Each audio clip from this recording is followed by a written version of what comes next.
Give me a moment. Get the mic closer.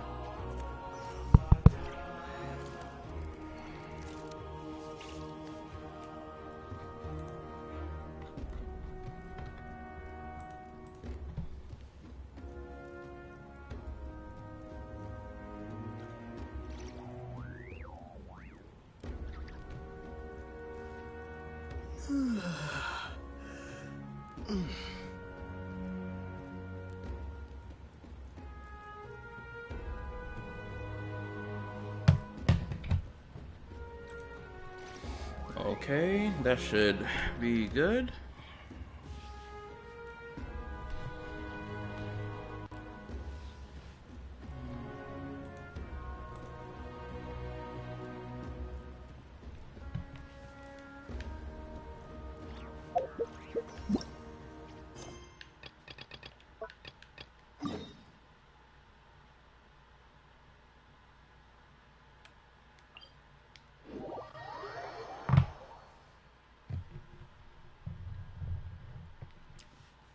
Yo, what's up? What's up? What's up?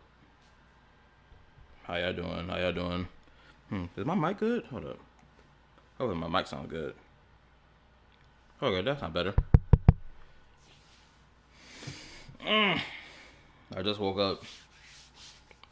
Had to take like a 2-hour nap before I started this stream.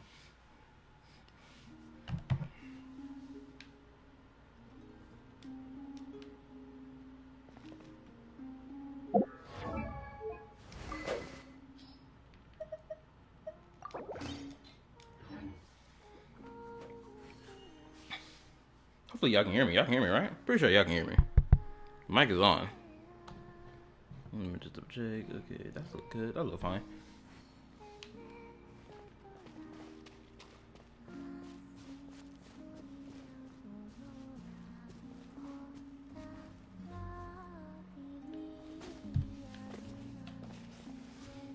Loud and clear? Awesome. Also, welcome new viewers, new subs, new yappers. I know this is probably some of y'all first time catching one of my streams. Welcome, welcome, welcome, welcome, welcome. Appreciate it, appreciate it. Like I said earlier, I just woke up, so if my energy sounds low as fuck, it's just because I woke up. I didn't want to fall asleep while playing the stream, because I had poor sleep last night. I think I slept only for like 4 hours. I was like, I needed to go to sleep the moment I came home today. Wait, what? I can't cut that?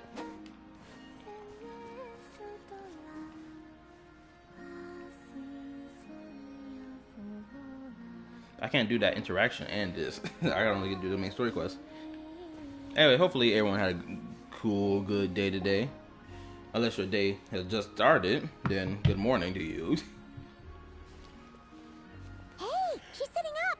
Ooh, I'm about to sneeze. Whew. Is me sitting here a rare sight? No, we just thought you'd be resting. Perhaps I would have been, were it not for the sudden arrival of some unexpected guests. Oh, I know that Saint Tontas made a video making some claim about Columbina and like people being hypocrites. of like, oh, gathering wife type shit. I know he made that video. I haven't even watched it because I was told by some people in my Discord that I need to finish these quests before I watch that, which I will.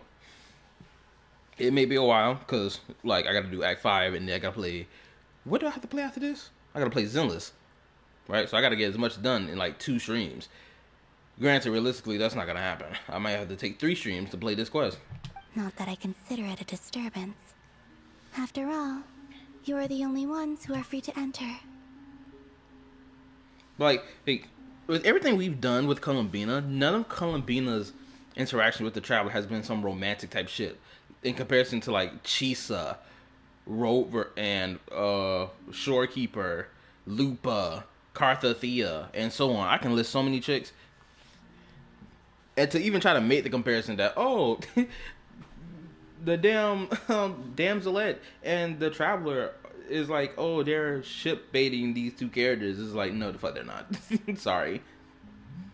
Oh. Excuse my alarms. The only reason I got so many alarms going off right now is because I feared that I would oversleep by a certain time. That's why I got so many alarms active. Just in case I overslept. But anyway, yeah, you get the point I'm making. Oh, that's right. You know had hand holding and all that nonsense bullshit, which I'm gonna still say this about it right now. Though I'm gonna say this, hold up. For my Woo-Wah players, y'all gonna have to forgive me because I got some, fire to spit. That whole thing with trash. It was terrible. L move on their part. Another thing is that they had all this moon and sun symbolism between Augusta and yet neither one like had like some importance to like the world building at all in the story. It was just like, oh, we represent sun and moon. It's like, okay, cool. So what tie does this have to like the overall world building of Woo-Wah? Can y'all tell me that?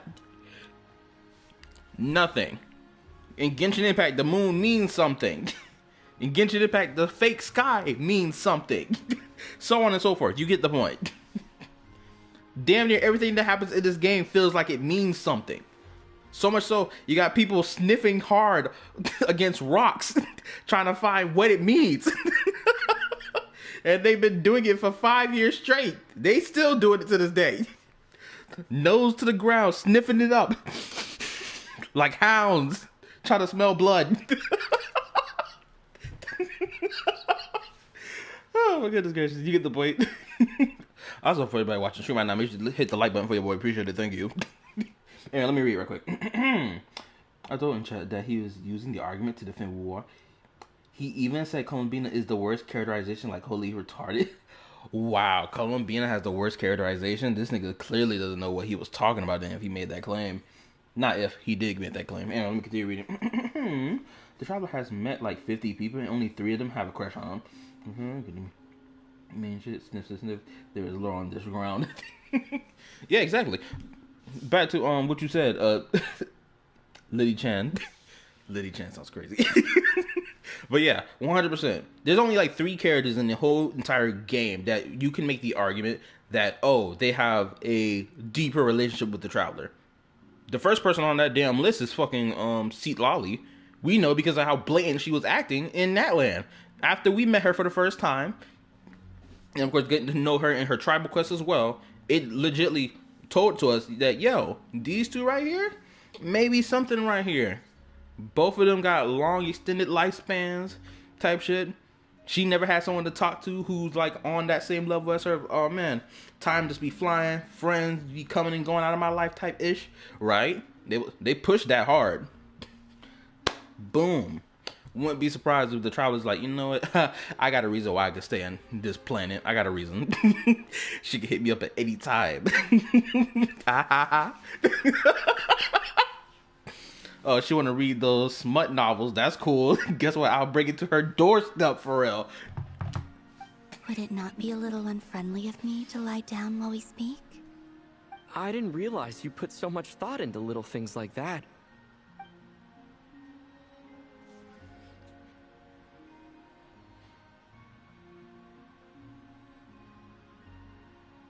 Only sometimes.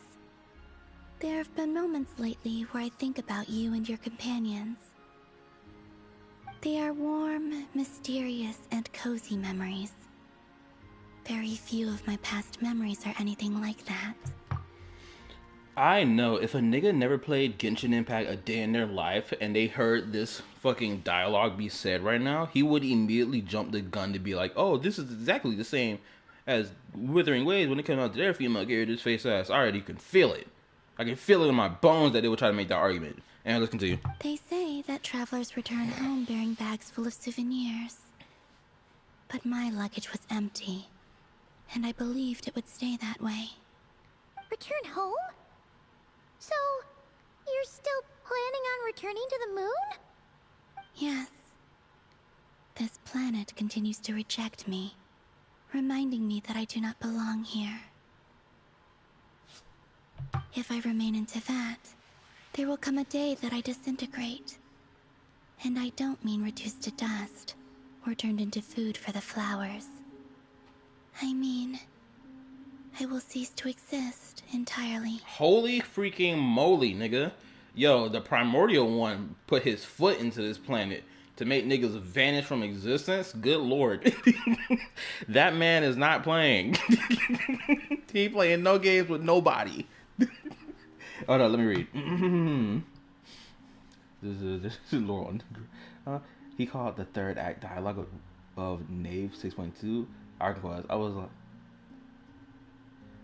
like, I'm not even gonna give him views. But there's Ayaka and Lenny. Lenny, we're adding Lenny to the amount of characters that the Traveler like fuck with, like on a more deeper level. Really? I don't know about Lenny. Lenny had to earn trust back. Which I'm gonna say this right now because some of y'all wasn't there when I was like playing through Fontaine's Arconquest. Some of y'all wasn't there. I stand on my business to say this: Lenny and Child, the relationship was not the same between the two. People try to make the argument that, oh, well, because the Traveler was friends with Child, therefore they should have been friends with they should have been okay with Lenny. No, difference is the Child, that nigga did not lie to us about who he was as an individual and what group he was a part of. He said it outright flat when we first met that guy. He was like, yo, I'm a Fatui Harbinger, my name's Child for real, blah blah blah blah blah. Yo, I just helped you out because I saw you was in a pickle for real, right? Lenny, on the other hand, homeboy was lying the whole time. He couldn't even be upfront about it. In court, mind you, where we're trying to play defense for him. Where it's crucial that he tells us the truth. It ain't the same, twin. I stand by that. Till this day, damn it. Anyway. Let me continue. I think Seaglide is a rare example of a shipping engine I can actually support. Zhao and Lumine is another, but you have to really look for that one, unlike where Lothley's is obvious. I think Zhao is too traumatized and depressed to be with anyone. She will poof. Not all female characters has a thing for the Traveler, yet Wuwa players, all the females, is simping for their Traveler. A.K.A. Rover. The list of heavily principal sins is this listing, bro. Still, I believe Flynn's ex Varka is real. True, but some of Lenny's lines is basically rizzing the Traveler. Now Varka and Flynn are just gossip buddies. Okay, that's true. Hold on, let me go back.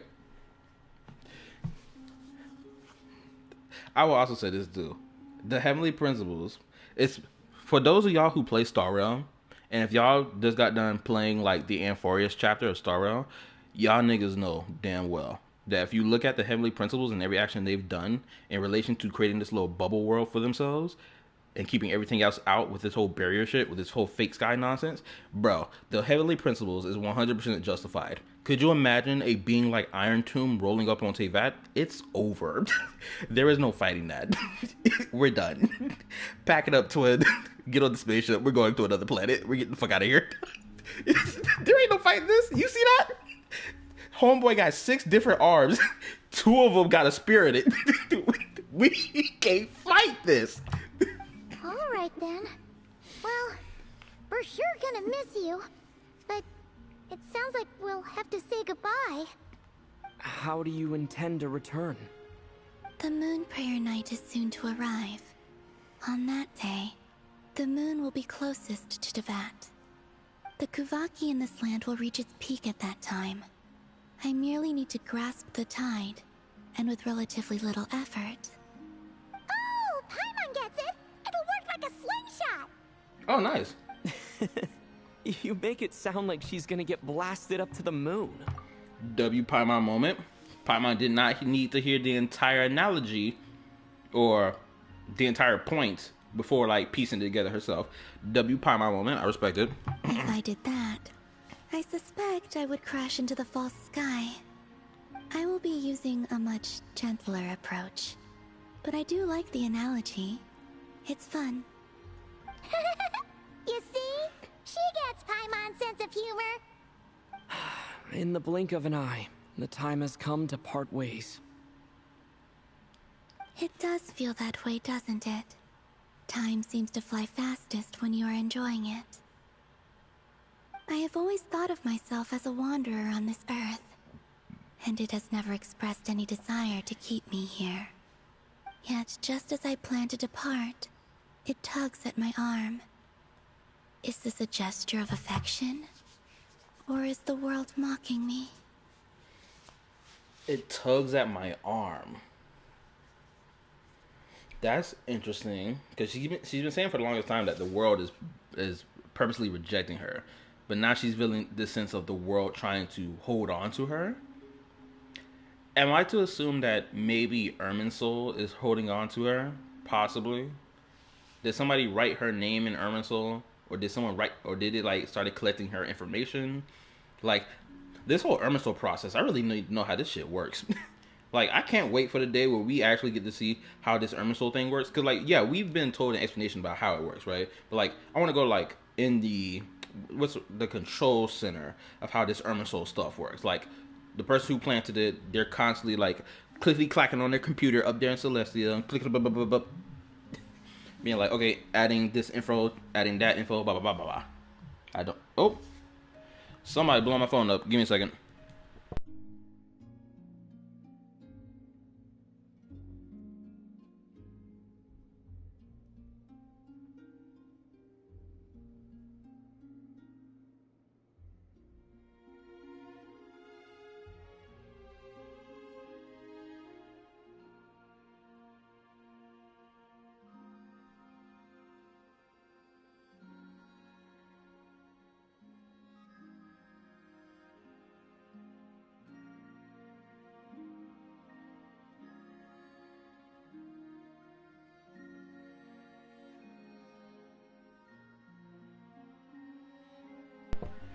I saw that, Jesus.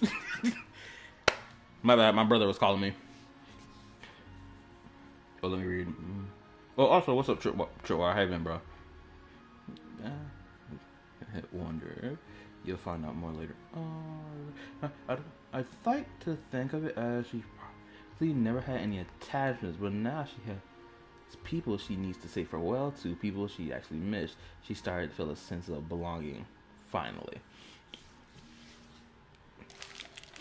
You know, that's probably what it is. I'm probably overthinking it. Oh. Were you hoping I can answer that? Yes. You are a traveler, so you must have a lot of experience in this area. Then, what I would say is, enjoy the moment. Yeah, Traveler has been enjoying the moment a lot. All those patches where we wouldn't have we wouldn't have a story, or the main Archon quest wouldn't be pushing forward, and we would have like these limited time event stories and world quests that would build up world building and whatnot. Like, this man has been truly enjoying the moment for the longest time. And I don't say that in a bad way. I say it in a really good way, because I've been enjoying it too. Bro, if some of y'all have not done that freaking Natlan mountain satellite Dragon City quest stuff, or anything attached to it, bro, y'all need to get on that. That thing was immaculate. That's right! Don't overthink it! Happiness is happiness and joy is joy! The point is to enjoy it, not analyze it! I see. Then what I would say is, even though I am very tired right now, I am still happy.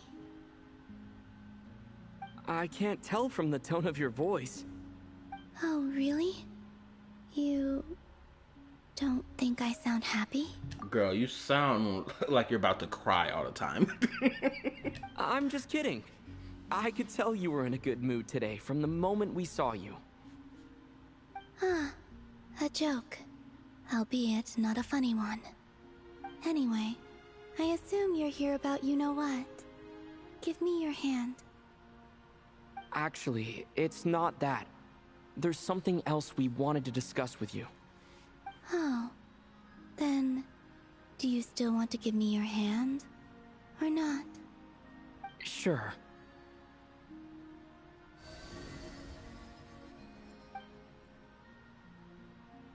Thank you. So, I've heard that in the Moon Prayer Nights of the past, people here would hold celebrations in the Moon Goddess's honor. Since you helped so much in our fight against the Rehir of Solnari, I think you deserve a farewell party before you return home. Ooh, let me read. Just a little spoiler, the traveler is a talker in this quest. I'm fine with a spoiler like that. Knowing that the traveler talks more, I appreciate that personally. Because finally they started doing it after all this time. To me, it never made sense why the traveler was never allowed to speak. Like, I get the whole, self-insert thing, but like, if you've made this character legitimately have a personal character, or even character depth to themselves, with all this info about, oh, they did this, they did that, they got a personal favorite foods, this and the third. At that point, they're not even a self-insert character anymore. They're a fucking character. Let these niggas speak, for crying out loud. Which is one of the reasons I praise Wuthering Waves for, letting their main character speak.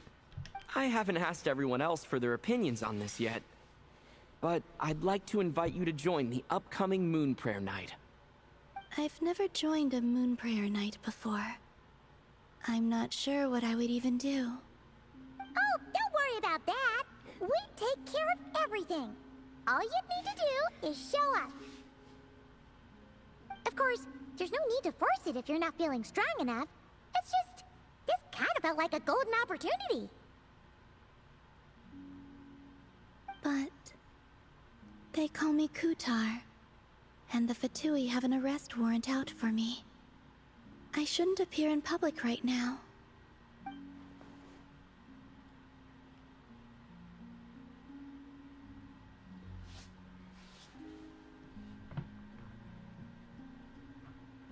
I'll make it work. You have my word. Yeah, we got your back. Well, he does. Paimon's actually not too sure what he's planning. My bad, I just went back and saw Tripwire's message. What? I wait for the day I hear his spirit finally break. This is why Trip and Jesus are devious individuals.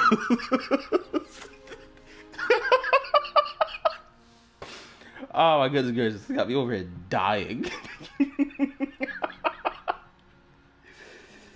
I appreciate the love nonetheless. It keeps me humbled. Hold on, let me read. Hold on. What else did I miss?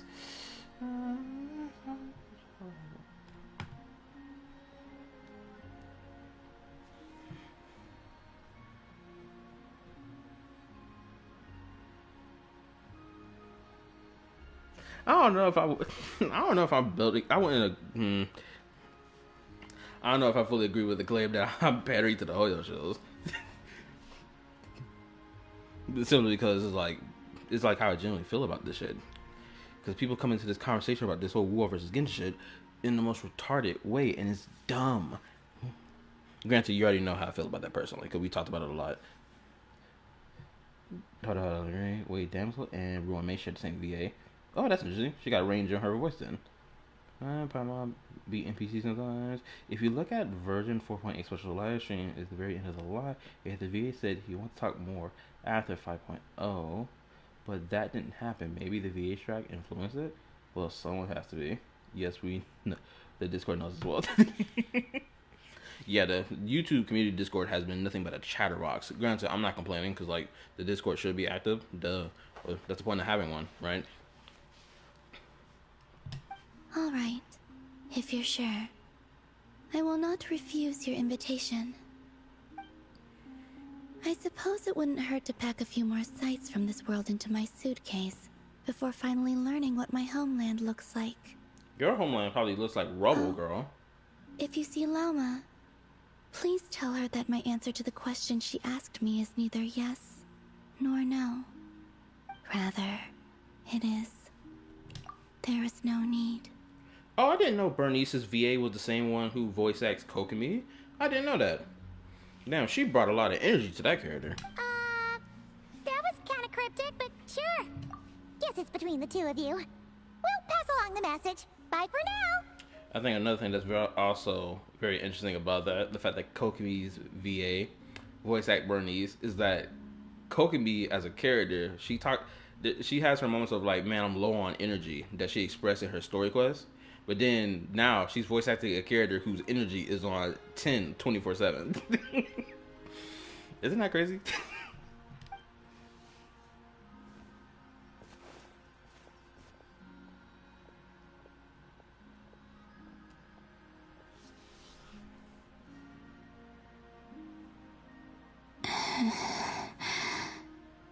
And also, I do not know.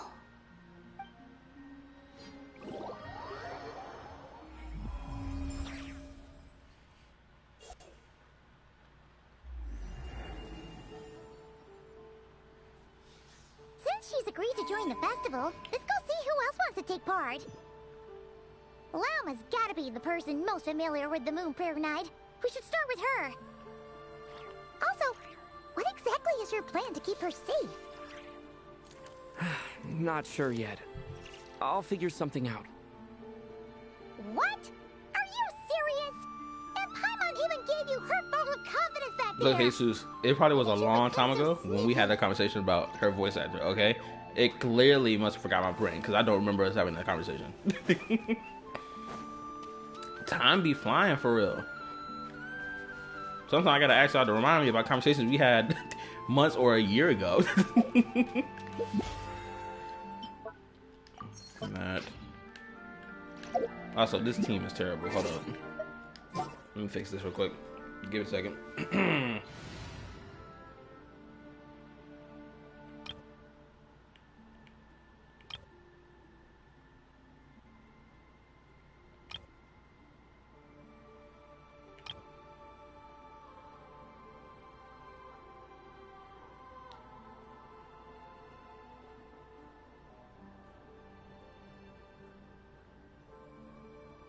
I'm so glad I pulled for Shahab.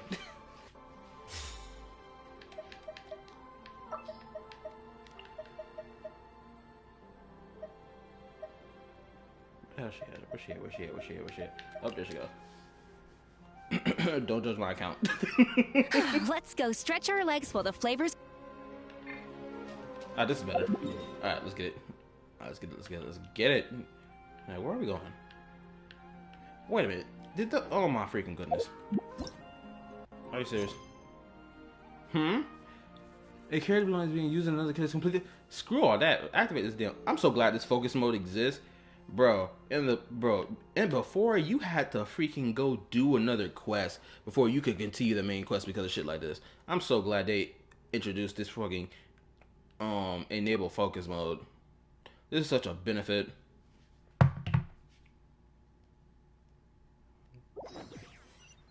Don't we do this? I ain't talking about you. I'm talking about the new people. Jesus. Oh, also, what's up, Lolo? My bad. I saw your message, but I forgot to respond to it. I want to see this so badly because it's Kirk.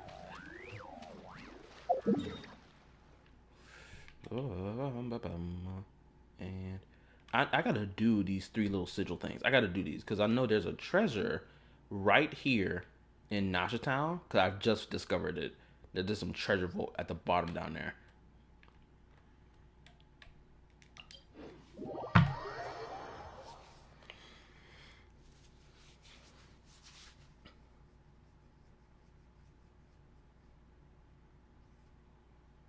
Ooh, I copied focus mode. I think that's fine, personally. Granted, I know. Because it's like...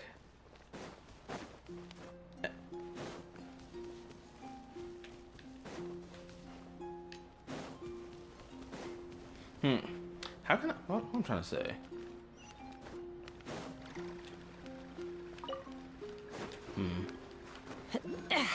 I still want to explore that underground area. I still haven't explored it yet.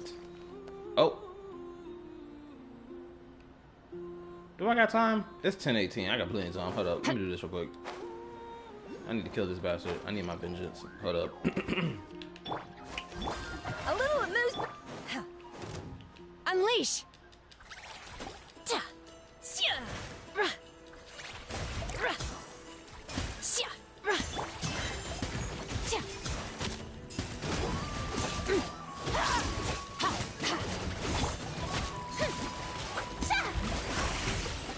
Shower me with trick. A dash of frosting. Come on, where that ultimate at? Where is it? Where is it?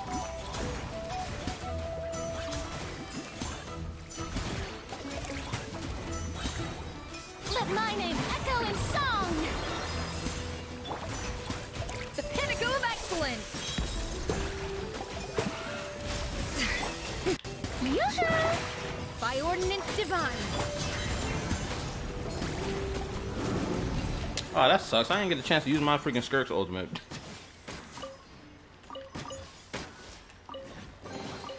A treasure buried in time. Damn, who'd have thought my freaking support units would eviscerate the bastard by himself? It says there's one right in front of me. There it is, fucking flying in the air. There's no way I'm gonna be able to get that. Hold on here. Bro, even the name on this thing. Got some power on. We gonna be here for a while. Dude, you just get hit like a wet noodle. I found out that saying unlocked fearless. After co-oping menacing. You talking about in Stygian Onslaught? Ooh, I forgot this is that. Hold up. Oh. Alright, check over it. Hey,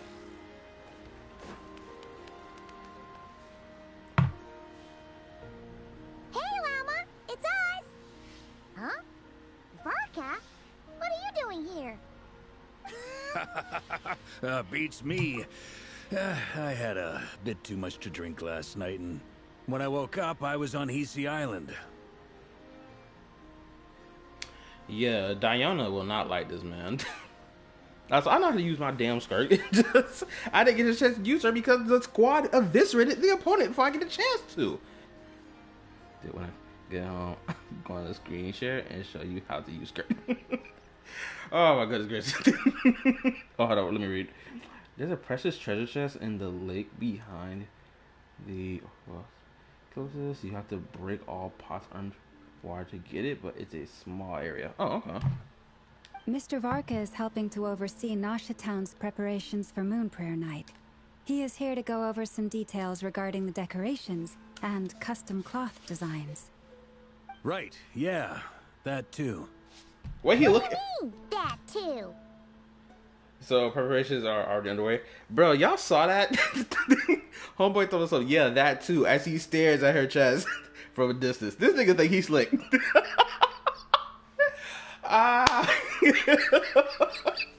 I hope that is a trait of his character that we learn about in the future. The homeboy loves the female form. I hope. Please. Yes. Celebrating this festival is a long-held tradition here in NODKRAI. On this day, the crescent moon at the top branches of the verdant crest turns into a full moon, and the moon prayer blossoms bloom with a special radiance. Our people take these to be blessed omens. It's an especially welcome event coming off the back of all that nasty business with Rare. Everyone got put through the ringer recently, and now they're looking to turn their fortunes around. The big shots in town all agree that a big, lively celebration is just what we need to rebuild people's faith in this place. No wonder Catherine said the people weren't so bothered about the religious element. That's right. It's become more of a local custom by this point. The celebrations have little to do with whether the religious stories behind this event are true or not. That's kind of sad, personally. I don't know how I feel about that. Actually, yes I do, because I'm already expressing how sad that sounds. Like, shouldn't they hold like a little bit of weight? Just saying. You know, someone who comes from a Christian family background. Even the Frost Moon Scions are eagerly awaiting the coming of Moon Prayer Night. despite now knowing that their past beliefs were founded on a falsehood. I can't blame them for that. They would have never known that the freaking moon they worship in their false sky wasn't even real or not. I can't blame them for that. That's fair. It's a bit like the lantern ride in Liyue. It's a chance for people to enjoy themselves, not debate the existence of the Adepti. I don't think people in Liyue even question the existence of the Adepti. I think they know the Adepti exist at this point. No? Like, has the people of Liyue ever questioned the existence of the Adepti? I'm pretty sure they know them bastards exist. Someone can correct me if I'm wrong. Though, in the case, they definitely do exist. We've met plenty of them. Alright. Yeah, exactly. So I was like, what? Hold up. Oh, one other thing. We just went to see Columbina. We went ahead and invited her to take part in the festival this time. Hope it's okay. Wait, so... you mean she agreed to it? Huh. That's quite a surprise. Then I suppose that she intends to return to the moon on that day. Oh, yeah. It's kind of a complicated process, but basically, it's like a slingshot. She probably shouldn't have endorsed your metaphor. I understand. In truth, I had a feeling that she might make such a decision. Well, if Kuthar has decided to participate in the festival, we should prepare accordingly. Yeah, exactly. She was saying how it could be risky for her to show her face in public. We were wondering if there was any way we could hide her. Unfortunately, the people who carved the statues did an excellent job of capturing her likeness. It will be very challenging to hide a goddess whose face everyone is so familiar with. Darn! We may have bitten off more than we can chew here. Nah, don't sweat the small stuff. We can handle that. Huh? Are you saying you have a plan? Not as such, no, but the most important thing with a festival is to keep the mood light and your spirits up. You can't go preparing for a festival with those long faces. You'll never convince anyone to enjoy themselves. The Mondstatter spirit is strong with this one. Nice Star Wars reference. As it happens, I agree with Mr. Varka. Let's start by making our appreciation for Kuthar the beating heart of the festive atmosphere. And who knows, once we get the ball rolling, perhaps everything will just fall into place. I wouldn't mind a statue of Kuthar. I mean, we already got one, technically. It's over there, like, about 2 feet away from us. Hey! Did you catch that? Llama said the thing! Or close enough, at least.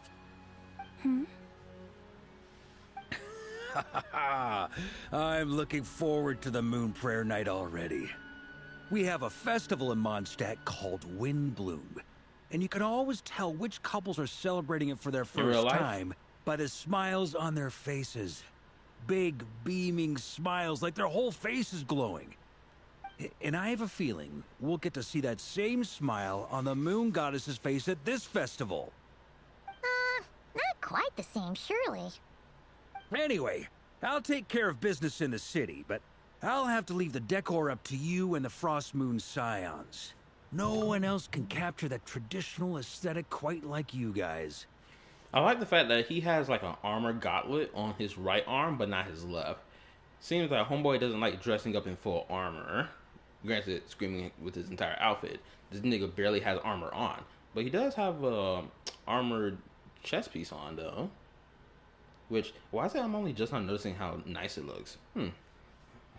But lastly, there's the final key element that brings the festival to life. Companionship. Also, I love those Iron Soul shoes he got going on, too. This shit is tough. Before you leave, let me show you something that we've been preparing. Mr. Varka had asked to see it already, so you may as well tag along. Also, I have some further questions about Kuthar's decision. No problem.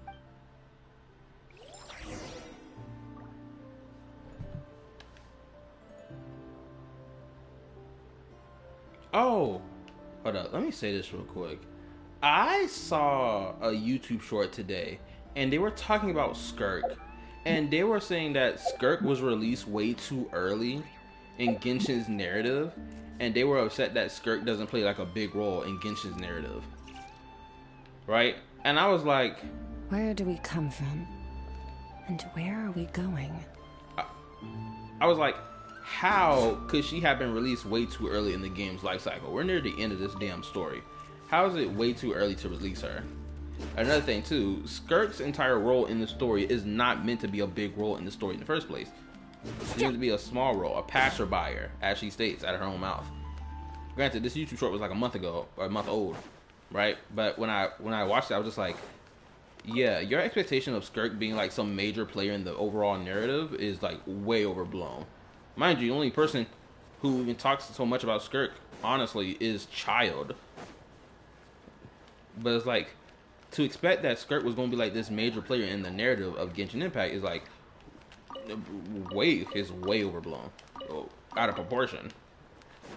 Granted, who knows, she may come help us in, you know, dire fights that we need help with, because like she did make a promise to the Traveler that she'll be there to help him if he needs help, or at the end of her story quest, because they kind of make like a pact with each other, right? How they'll create a beautiful world together, something along the lines. What's this? They sure look like they're having fun. I believe so. Kuhenki seem very skilled at playing drums like these. Are they beating the drums? I'm not sure where they learned it from. Maybe it's an innate talent? In their eyes, they're probably just playing with toys. As someone who's played on the percussion side of a marching band with cymbals and the drums and whatnot, bro, I love the sound of the beating drum, the clashing of the cymbals. Oh my goodness, this should get me active. You start making you move your feet, move your body. Wanatar,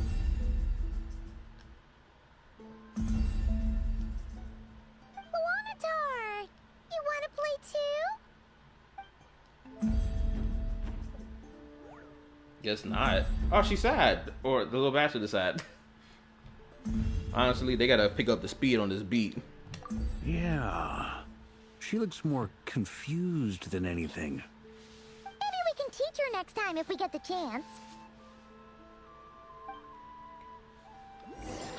The group are just mad that they don't get to see their waifu get more screen time. LOL. You know, that's probably what it is. Okay.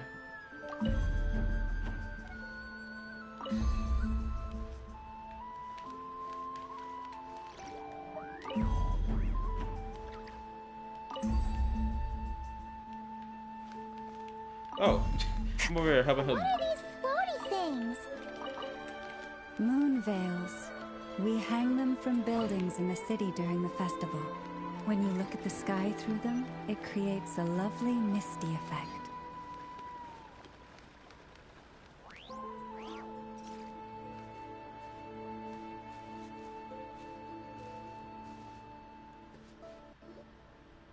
Everyone seems hard at work. They are preparing items for Moon Prayer Night. For instance, the sculpture being made over here, Mr. Varka and I were just finalizing the details of where it will be placed. Ah, there she is. I didn't know the finished article would be so large. Not to worry, though. All the necessary arrangements have been made. Just let me know once it's ready, and I'll get some people to ship it over. I got a cool question to ask my people here who play both Genshin and Wuwa. I would like to hear y'all opinion about the main character's outfit for both games, at least for the male characters, right? I see a lot of people gas up the Rover's outfit in Withering Waves and like, oh man, look at this peak design, right? But like, if anybody here has played any of those Sword Art Online games that's come out over the years, especially the one that's like, what, Gun Gale? That's tied to like Gun Gale or whatever. If you played that before, you've seen that Rover outfit design in that game. Difference is you saw like armor plating on the character's outfit, right? It's essentially the same fucking outfit. And I'm just like, we're really calling this peak outfit design? Are we for real right now? Because he's dripped out in black like an edgelord, therefore his design is immaculate. Come on now, we can do better. Shoot, you know, it made the Rover look cooler if they splashed some other colors in his fucking outfit. That whole black and gray shit is old, bro. He just wanted to be Kirito. Oh goodness. This is true. Hold on, let me read. When Skirt wants to enter the vat, I'll stop her on the border.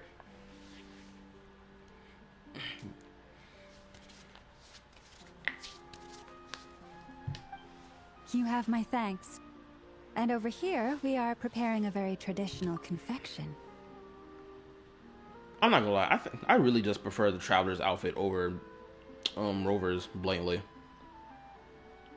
Like, it's just better. Now, I know people are gonna be like, well, he got the crop top stuff going on. Look. The crop top is... You can't clown the... Like, I understand people not fucking with the crop top that the Rover guy, the Traveler got going on, okay? I get it. But you cannot deny that the scarf on his outfit is not fire. That shit is awesome. Oh, look at all these colors. It looks great. Can Paimon try one? The one armored shoulder pad, too. I have a feeling you'll like it a lot. You bet. Sweets and treats are Paimon's favorite. If you included those in the Feast of the Moon, I bet Paimon would have joined the Frost Moon Scions by now. There will also be verdant crests like this present in Nasha Town during the festival. The timing of Moon Prayer Night is not completely set in advance. We make a rough estimate, then observe the changes in the verdant crests and moon prayer blossoms to guide us. As such, the wait itself is a fun feature of this particular festival.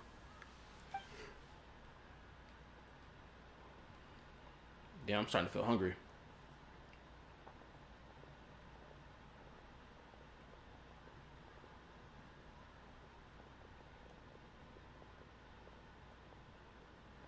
Let's talk here. To tell the truth, I am very surprised to hear that Kutar is willing to participate in the festival. I once asked her if she'd be willing to stay with the Frost Moon Scions. I could introduce her to everyone, and we could be a family to one another. She did not answer, but she has not appeared here since. I took this to mean her answer was no, but if that were the case, she would not have accepted this invitation. Speaking of answers, she asked us to pass along a message. There is no need. Ah. I see. Maybe she is right. Maybe the Frost Moon Scions of today no longer need a moon goddess. But my wish was not for her to come here and be worshipped as a deity. I simply wanted to offer her a place to stay. And here's the miscommunication. Because on Columbina's part, like, Columbina, my girl, you should have told the Traveler the entire message and not half of that shit. And also, yeah, you're right. You don't need a new moon goddess to worship. Screw all that. You only have one god to worship. It's the primordial one. Praise him. Damn it. If it weren't for him, you wouldn't even exist. If it weren't for him, your sky would be crimson red. You have Iron Tomb at your doorstep ready to smoke your shit. Oh my lord. Good lord. We know what happened with Skirk's planet. This planet will be next. If not thanks for the actions, the benevolence of the primordial one. My goat, I praise you. I'm sure she believes that showing herself here might invite Fatui intervention, and as such, she does not wish to cause us trouble. But what really pains me about all this is that this is her birthplace. She ought to belong here, yet no one has been able to grant her shelter. I think I'm qualified to weigh in here. When someone's about to depart on a long trip, what they need is blessings, not burdens. We should wish her the best, not make the journey harder than it already is. If you're talking about that fraud Avidius, he's not my king. Anyway, she's agreed to attend, hasn't she? All we need to do is simply respect her decision.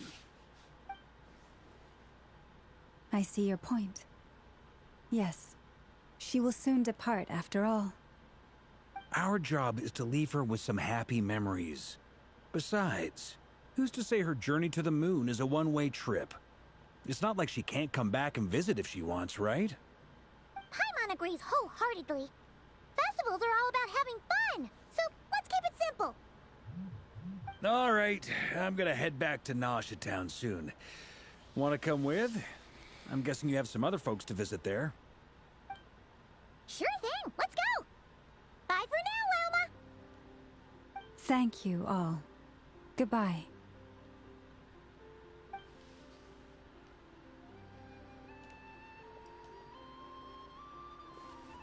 A traveler needs blessings, not burdens.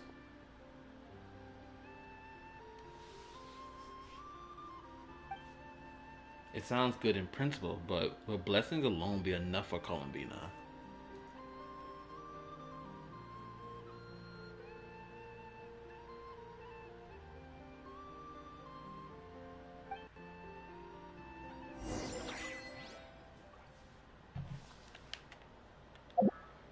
There was something else I was going to say as well, but it kind of slipped past my mind.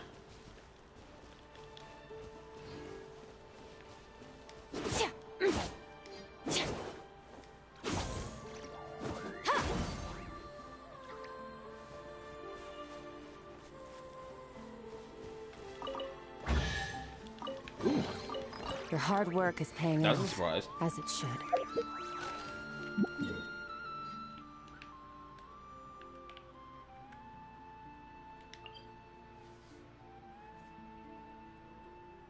Oh, I was gonna say, that I like the fact that we're having like a festival happen in the midst of the Archon quest, because usually festivals like this would be like limited time event quests. I'm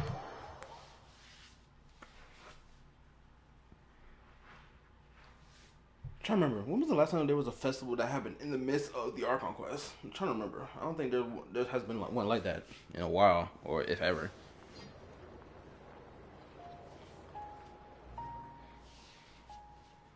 Hey, over there, is there an beta with Flans? They could be chatting about. What could they be chatting about? There we go. Oh. Like, peep game. So, I saw the leaked gameplay of Columbina and her doing lunar crystallized reactions, right? I saw what the lunar crystallized reaction stuff looked like. And I ain't gonna lie, Zhongli is about to go crazy. Just having Zhongli in the team is gonna be crazy. I saw that, how it looked. It's like, bruh, what? Homeboy gonna just be doing damage by not doing anything. He'll just stand there, not doing a damn thing, and he will smoke them. You can legitimately fill up the entire team with 1 limited 5-star, 2 4-stars, and Columbina, and you'll rock it. Like, bro. Shoot, I think about it. Do we have a 4-star character that can... Yeah, freaking Noelle. Shoot, I genuinely think Noelle may pop off with what's about to happen with Columbina. I genuinely believe it. Like, dead ass. I can see somebody being like, you know what, I'm going to make Noelle my DPS. I'm going to bring 2 4-star support characters and Columbina, and we going to rock it. I can fully see it. I know somebody's going to do it. Not just only Albedo as well. That too.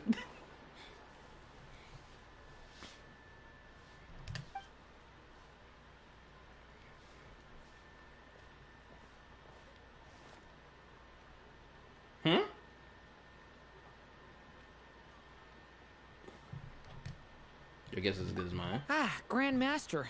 And the Traveler and Paimon. Okay, good. Because I don't know why it does this. Every time it like loads in, it doesn't load the voice lines, and it kind of like irks my nerves, but it is what it is. At least the voice line's still here. Hello there. It's been a while. Perfect. We have some new volunteers for our investigation. Sorry, what investigation? Wait, let me guess. The righteous Lightkeepers are finally ready to hunt down the Abyssal Dragon? I ain't gonna lie, I loved his hand gesture just now. They're like, hold up, twin. Yes, that too. Man, I should have paused the scene and got a screenshot. Bro, that would have been an immaculate thumbnail. Yeah, right. Oh, wait. Why does everyone keep saying that too? Well, to be precise, the facts match, but not the causality. Wait, so I guessed right? Half right.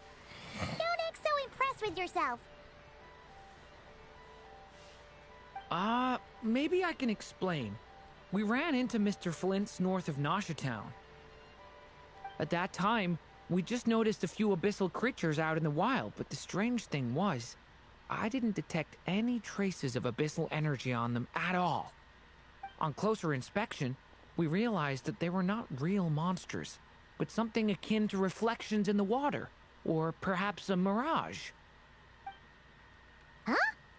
What do you mean? Like, you could see them, but not touch them? Exactly. It was very peculiar. They roared and tried to attack us, but we could not make any physical contact with them.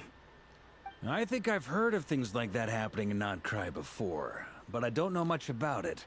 I know there's probably like a world quest or two that has something like this happening, but like I haven't done them yet, and I've actively avoided them. Yes, it's a known phenomenon. Mirage-like illusions tend to appear in NODKRAI in the run-up to Moonprayer Night. From a distance, they appear quite real.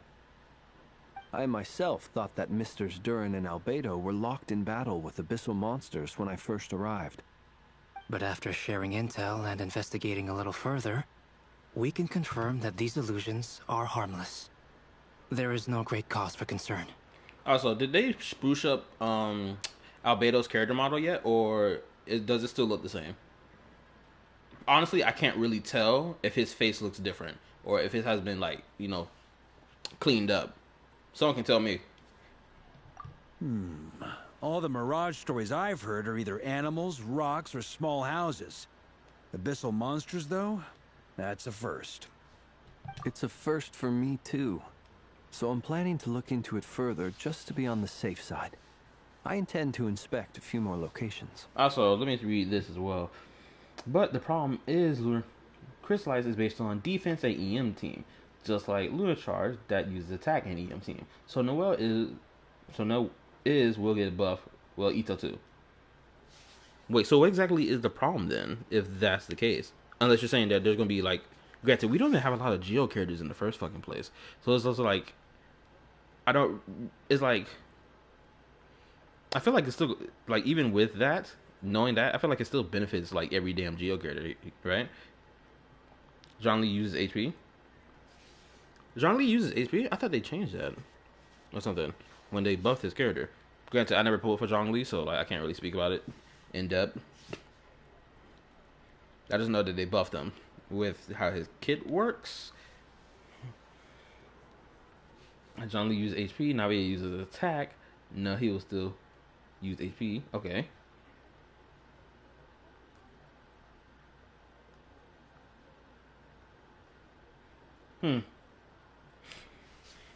Yeah, I think even with knowing that Navia is based on attack and Zhong Li based on HP, I feel like they're still going to do well. Especially with the gameplay I saw. Like, oh my goodness, Zhong Li, he's slapping it in that team. It's going to be perfect. Navia, she just needs Crystallized reaction. She good. So it's like, even if their Lunar reaction is based on defense and EM, like, those two units are still going to slap. It's like, even if it wasn't, like, catered to them and what they're running on, it's like, they're still being included to the party, you feel me? What about you two? Any plans? And I think that's really great. I really do like that. Alice contacted me a few days ago. She'd like me and Durin to assist her with an experiment. His face looked clean. No? But we lost contact shortly after receiving the message. I'm sure that comes as no surprise to anyone familiar with her.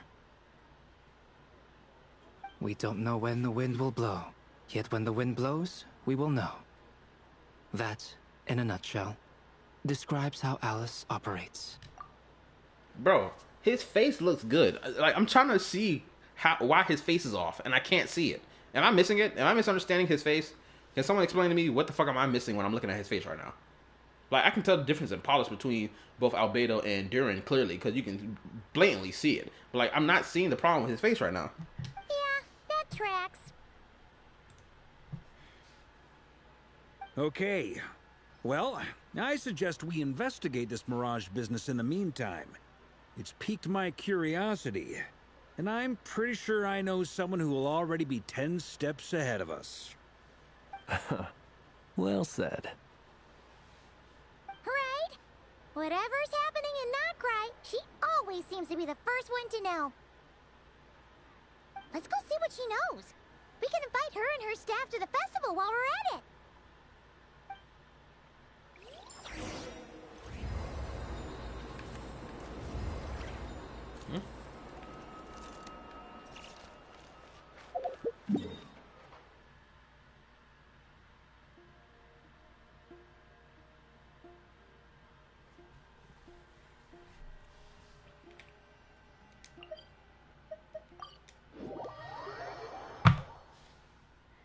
Yeah, probably doesn't go TV. And so one in his eyes. Always the look in someone's eyes. I bet it looks bored while sounding fascinated. It's actually impressive.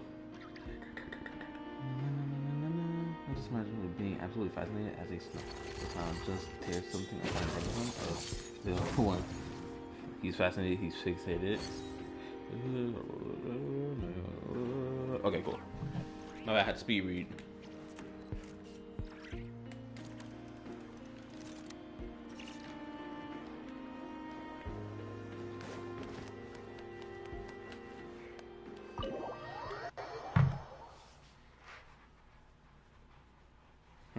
Maybe I gotta find a good moment to get a picture of Varka and use him as my thumbnail.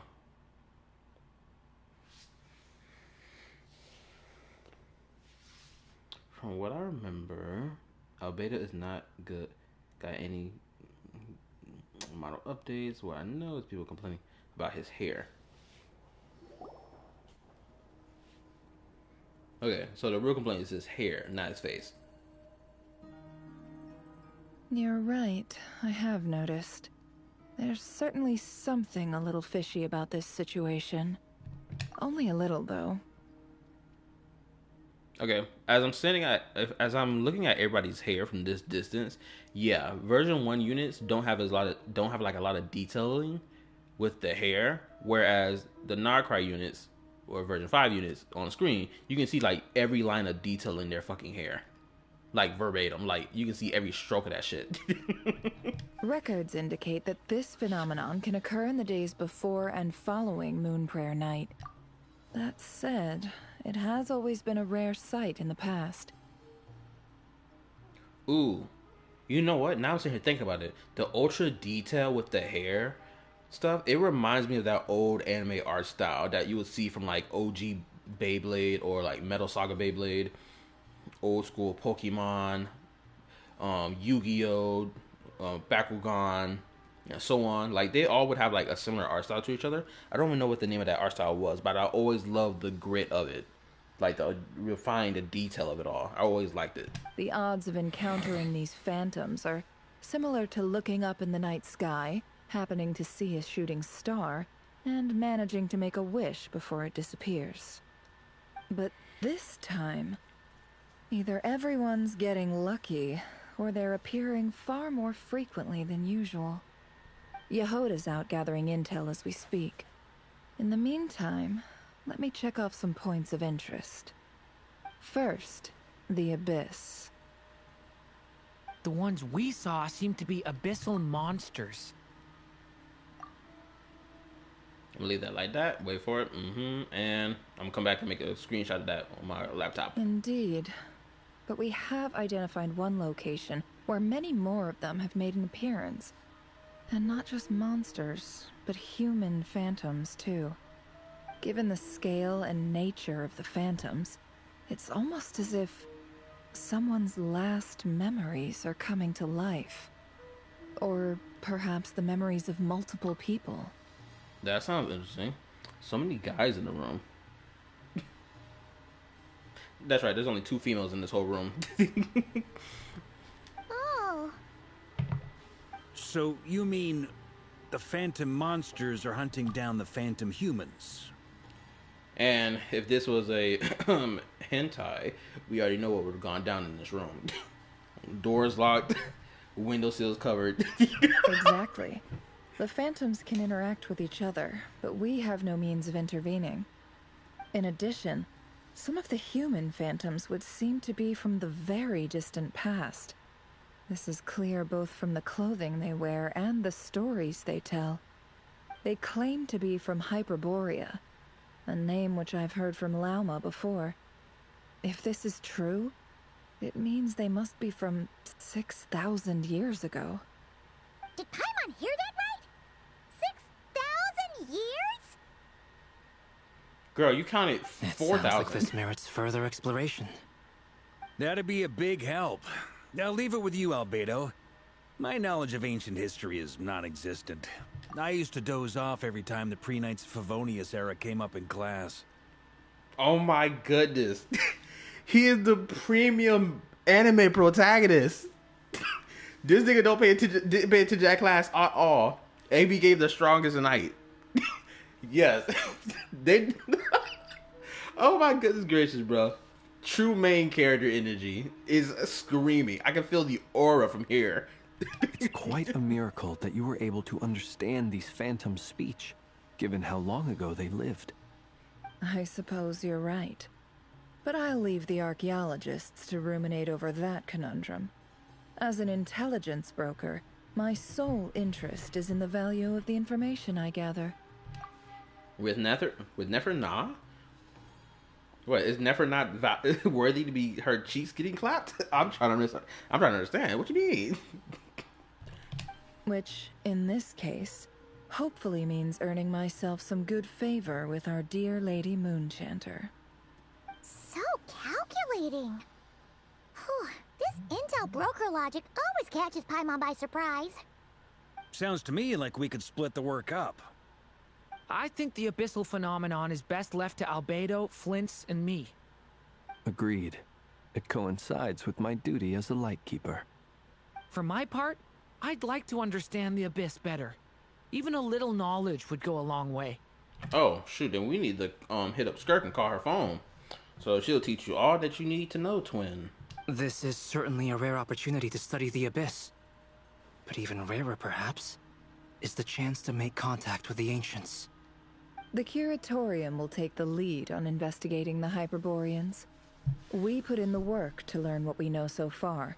It seems only fair that we get some quantity of exclusive intel. That just leaves our trusty team of 2 unassigned.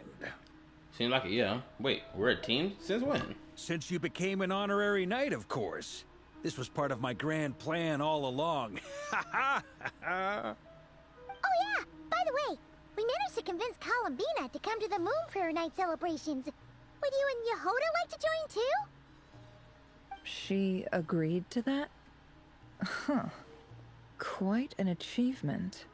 Never underestimate the traveler, I guess. I'd be happy to join. No point shutting myself inside when the streets are all decked out. I doubt any clients will be visiting during the festival in any case. Let me cook, kick Nefer out, throw Kala in, boom, #1 yaoi right there. Give me my reward. Absolutely fucking not. I'm good, twin. I already expressed it multiple times. I am not getting involved with a sausage party. Absolutely not. And Yehoda loves a party, so I'm sure she'll jump at the opportunity. No. Oh my gosh, she came running in crazy. Way to contradict me in front of... Wait, no, that's not what I have bad news, boss. I'm not gonna lie, the way she came running in threw me off guard. That caught me by surprise. So many people. All right, everyone inside, quick.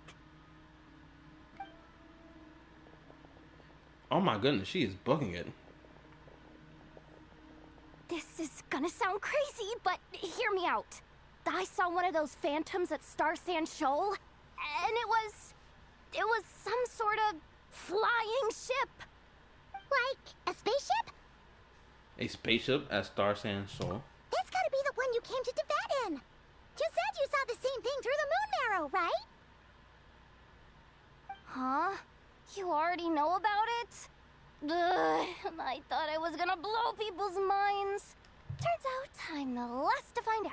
I mean, you're not technically the last to find out. I mean, I'm pretty sure everyone else in this room does not know about the whole spaceship thing. I mean, we did ask around about it back in Act 1, but I'm pretty sure we didn't even ask in depth about it, right? Wait. Back up. You came here in a spaceship? Now my mind is blown! What's it like on the inside? Was it like flying through space? I want to know everything! Maybe that's a conversation for next time. There's still a huge discovery. This is still a huge discovery on your part. Yep, exactly. Huge discovery. You're the best. Second best intel broker in the world. After your boss, of course. Wow. Really? Well, I don't know if I'm all that, but... I guess that decides where we're heading next. Come on, don't look at me like that. I know the spaceship doesn't have anything to do with me, but you don't want to leave me as the only one twiddling my thumbs, do you? Please? This nigga want to go so bad to see the spaceship. I mean, he ain't wrong, twin. Bro, could you imagine this random person you come across who's like, bro, homeboy submitted himself as a legend, as a GOAT for real, in his years just being on this planet, and then you find out homeboy got a spaceship? Like, who went and jump at it to be like, yo, let me see that spaceship for real. I need to know what the inside of it look like. I need to know what everything look like. I need to take pictures and all this type shit. Shoot. Granted, bro, in the era we live in right now, niggas would be fucking recording it and posting it on Instagram, YouTube, and all that other shit. No type of respect. Just throws herself off guard. Say what you will, but about Genshin, they have good 4-star designs. I agree, which is why I fucking love Chevros. Fair enough. You can tag along.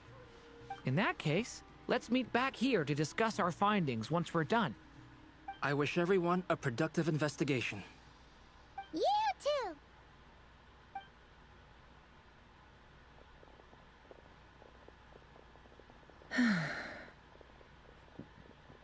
What's up, boss? Aren't we gonna head out? Tell me, Yehuda, when did the Curatorium start giving out intel for free? Oh, shit. Okay, first of all, Nefer, let's go ahead and pump them brakes right now, sister. You cannot get upset about her for not being like, yo, I need to sell you this information first before I tell you. Like, bro, she's in shock. Come on now. And plus, we're doing a group effort here. Like, come on. And it's information about something that belongs to the freaking traveler. Why the F would I spend money for information about something that belongs to me? Sorry, boss. I feel guilty about my earlier joke. Bro, it's cool. You ain't gotta leave a like and feel guilty about the earlier joke. It's a joke, for crying out loud. Oh, also, are they still in there? Hold up. Ooh, awesome. We can't unshare information any more than water spilled on sand can be put back in the bucket. I'll just have to balance the books some other way. Please, boss. There's gotta be another way. Who knows? Depending on what they find, maybe this will work in our favor. Please don't find me. Please. If she's asking not to be fined and she's pleading, I have to assume that whatever fine Nefer's gonna put on her, that shit probably takes the majority of her fucking paycheck if she's acting like that. Like, good lord, girl, what is the fine? By 75% of her paycheck? Oh, hold up. I leave a like if I want to. Hold up, okay, let's go ahead and go over here. Because I'm not gonna lie, I was still blown away by the Traveler spaceship. Like, genuinely. The design of the spaceship was not what I expected it to be. Like, deadass. I didn't expect it to be, like, sharp with, like, 2 pointed ends on the back. It kind of looks like that ship I see when I play Helldivers with the homies. If y'all play Helldivers, y'all let me know. Drop your IDs and whatnot in the Discord. But, yeah, what's that ship that look like when we fight Illuminates in Helldivers again? It kind of looks like that.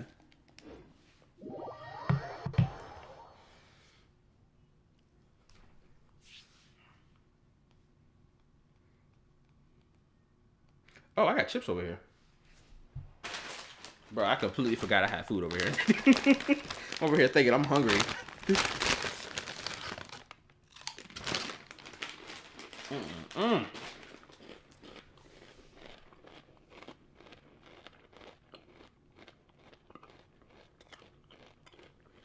What was the question? Oh, I was wondering what the design of the ship in when we fight Illuminates in Helldivers look like compared to the Traveler spaceship, which was like this. I was just saying how they look similar to each other. Now that I got this look of it, they got more sharper wings. But the spaceship is still so fucking cool.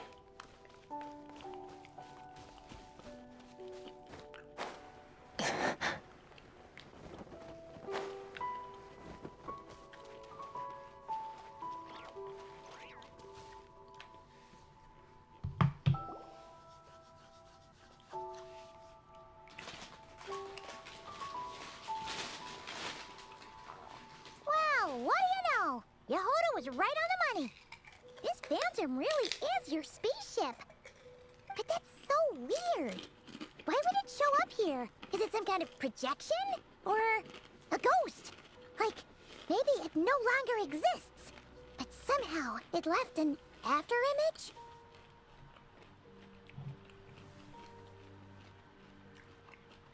I'm not sure either. Also, they playing that music. And that music means we're gonna learn something interesting. Ah, you're already here. Miss Lauma, what a surprise. I thought you were busy with festival preparations. I was, until one of our people informed me that a strange sight had appeared at Star Sand Shoal. No one's ever seen something quite like this before. I thought I should see it for myself. Oh, that's right. The Herda does have a wing glider in her collections, which means she may have already come to Teyvat before. But then again, I have to wonder in what part of the Star Rail timeline does Teyvat exist in the past or in the future? Same here. Oh, so we heard that these things appear around the festival period. Any idea why that is? Unfortunately not. We have very limited information about them, since they can't be interacted with. And no human phantoms have ever made an appearance before now. The most we've been able to deduce is that these sightings appear to be connected to the increase in Kuvaki energy around this time. Yeah, seems like that's all we can do. This is all so confusing. Allow me to lend you a hand.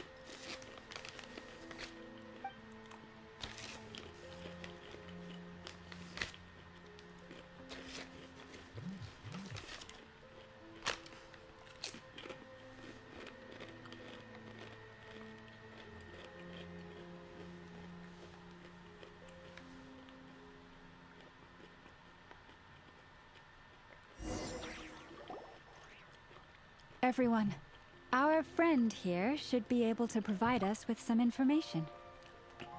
Oh god, she's gonna talk to the damn phantom, the phantom ghost deer. Oh, what flavor these chips are? They're Doritos.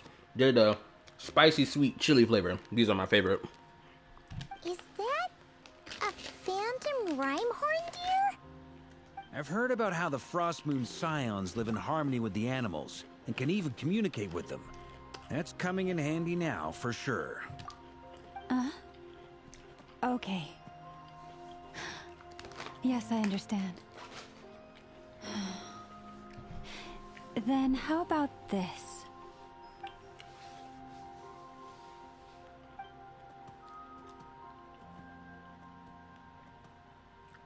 Oh, it's leaving. It appears to share our curiosity about this giant spaceship, so I asked it if it wouldn't mind investigating along with some friends. In return, I told it about some nearby spots where the wild fruit grows abundantly. We may live in a different era from these phantoms, but I trust that the terrain, climate, and ecology here are more resistant to the effects of time than some things are. Let's give them a moment and hope for the best.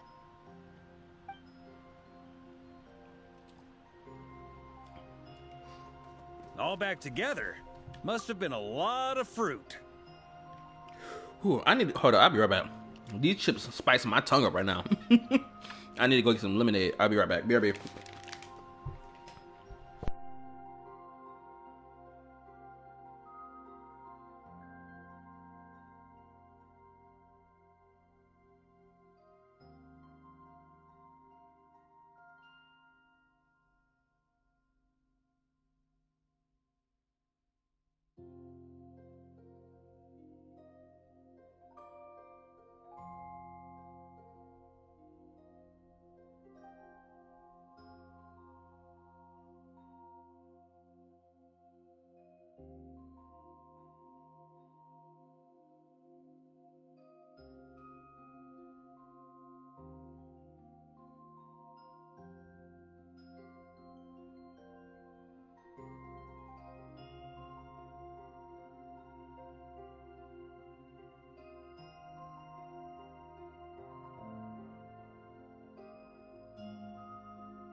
Okay, I'm back.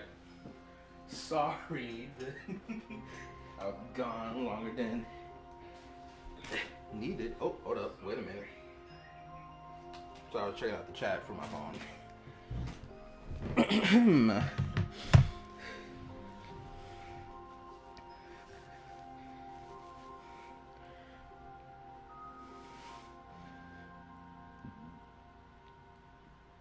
What's up, Star?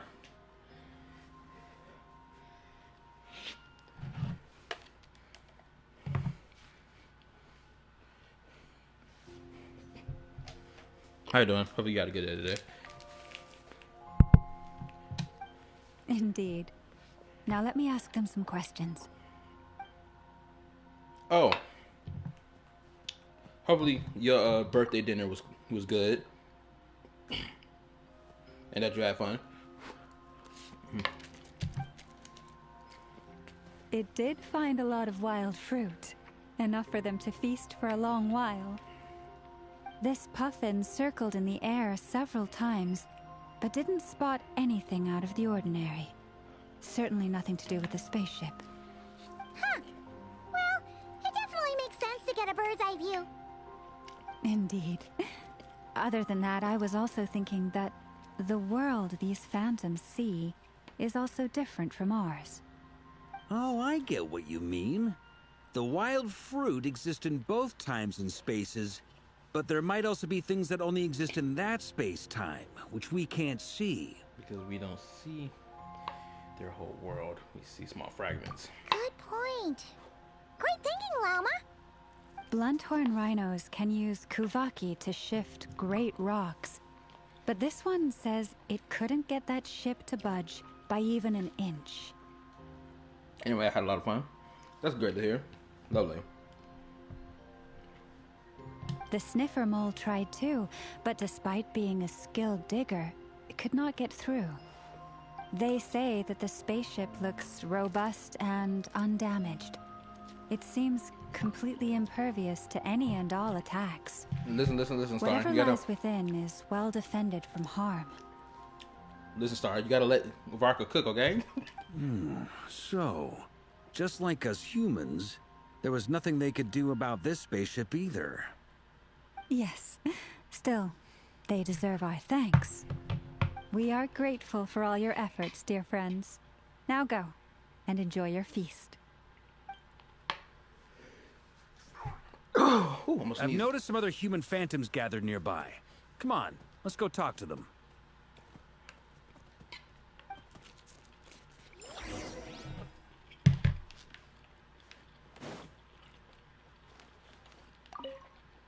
Those illusions and those people. It's all a little creepy, don't you think? Nah, all part of the festive atmosphere. Oh, I thought they were here trying to see what this spaceship thing is about. They're just enjoying their time. Oh my goodness. Hold up. Have you ever seen anything like this? Nope. Never seen or heard anything this Sound like weird. Some living car.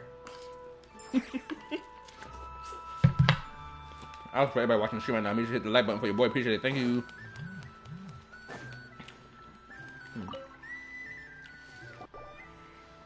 What is this thing? I've never seen it move, and there's no way to get inside. Goodness knows. My grandpa says it's been sitting here at least since his grandpa was still alive. Oh, wow. What about his grandpa? Did he say anything to your grandpa's grandpa about it? Huh?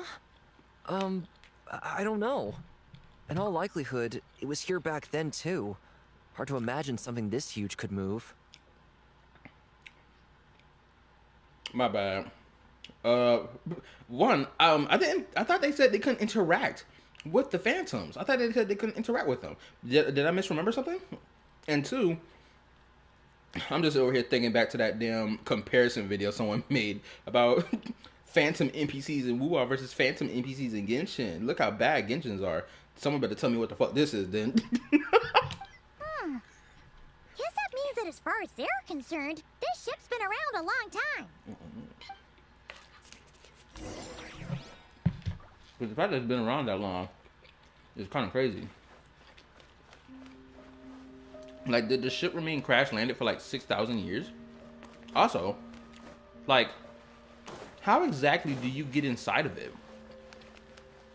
Like, the traveler should know which part of the ship opens up like a door, unless the top part opens up like a what you call it? Like an open mirror thing? Where it opens up and they just hop in like that?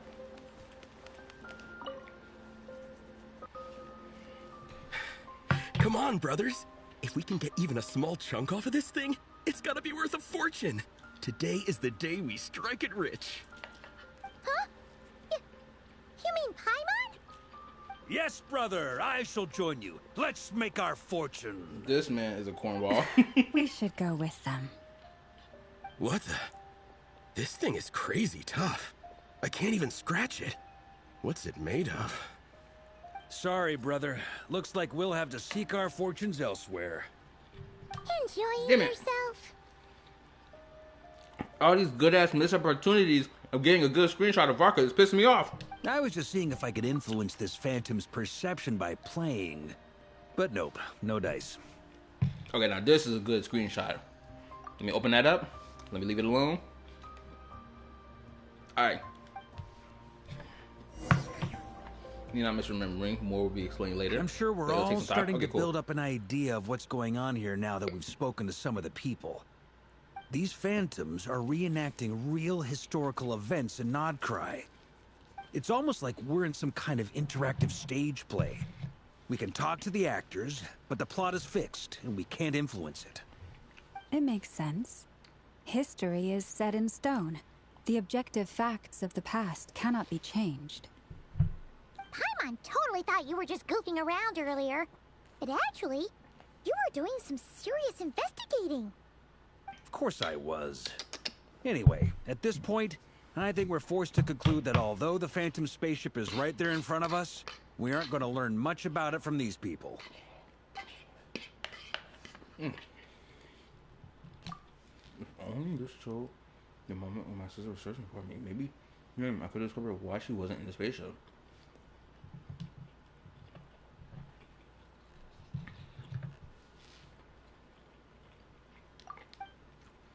Or if it showed up the moment when it disappeared, I might have found out who was piloting it and where they were headed. Wait, hold up. By that implication of who was piloting it, it sounds like there was a third person. Am I correct to conclude or make that assumption? That the way the traveler is talking right now, it sounds like there's supposed to be another person on the ship. Because the traveler was on it and his sister was on it, then why he's talking like there's a third person that was supposed to be on that ship, piloting it, or if not more people.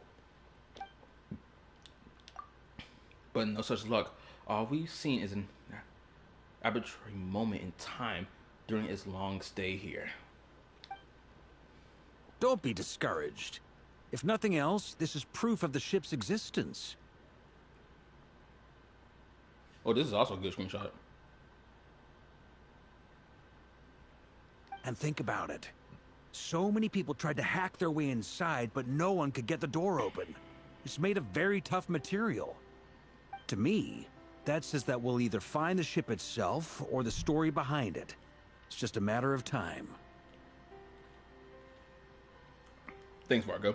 Huh. Every now and then, when Varka gets serious, he actually does seem like Grandmaster material for once. I wonder how the others are doing. Let's head back for now. Sounds good. Also, drinks are on me if Team Knights of Favonius is the first to finish. Wait, we have a team name now? Am I in Team Knights of Favonius as well? You're very welcome to join. We've even got a cathedral ready for you. Isn't that technically blasphemy? You wouldn't dare make a joke like that if Barbados was in earshot. Nah, I'm sure Barbados doesn't mind a little harmless blasphemy once in a while. That nigga doesn't care at all. Let's be freaking for real. Let's keep it 100. That nigga Venti don't give a fuck. Hold on, let me read. It's gotta be there. It was said that he doesn't know how it crashed, but Lumine told him the same thing. How did it crash? Were neither of them piloting it? These are still open questions. Oh, I forgot about that.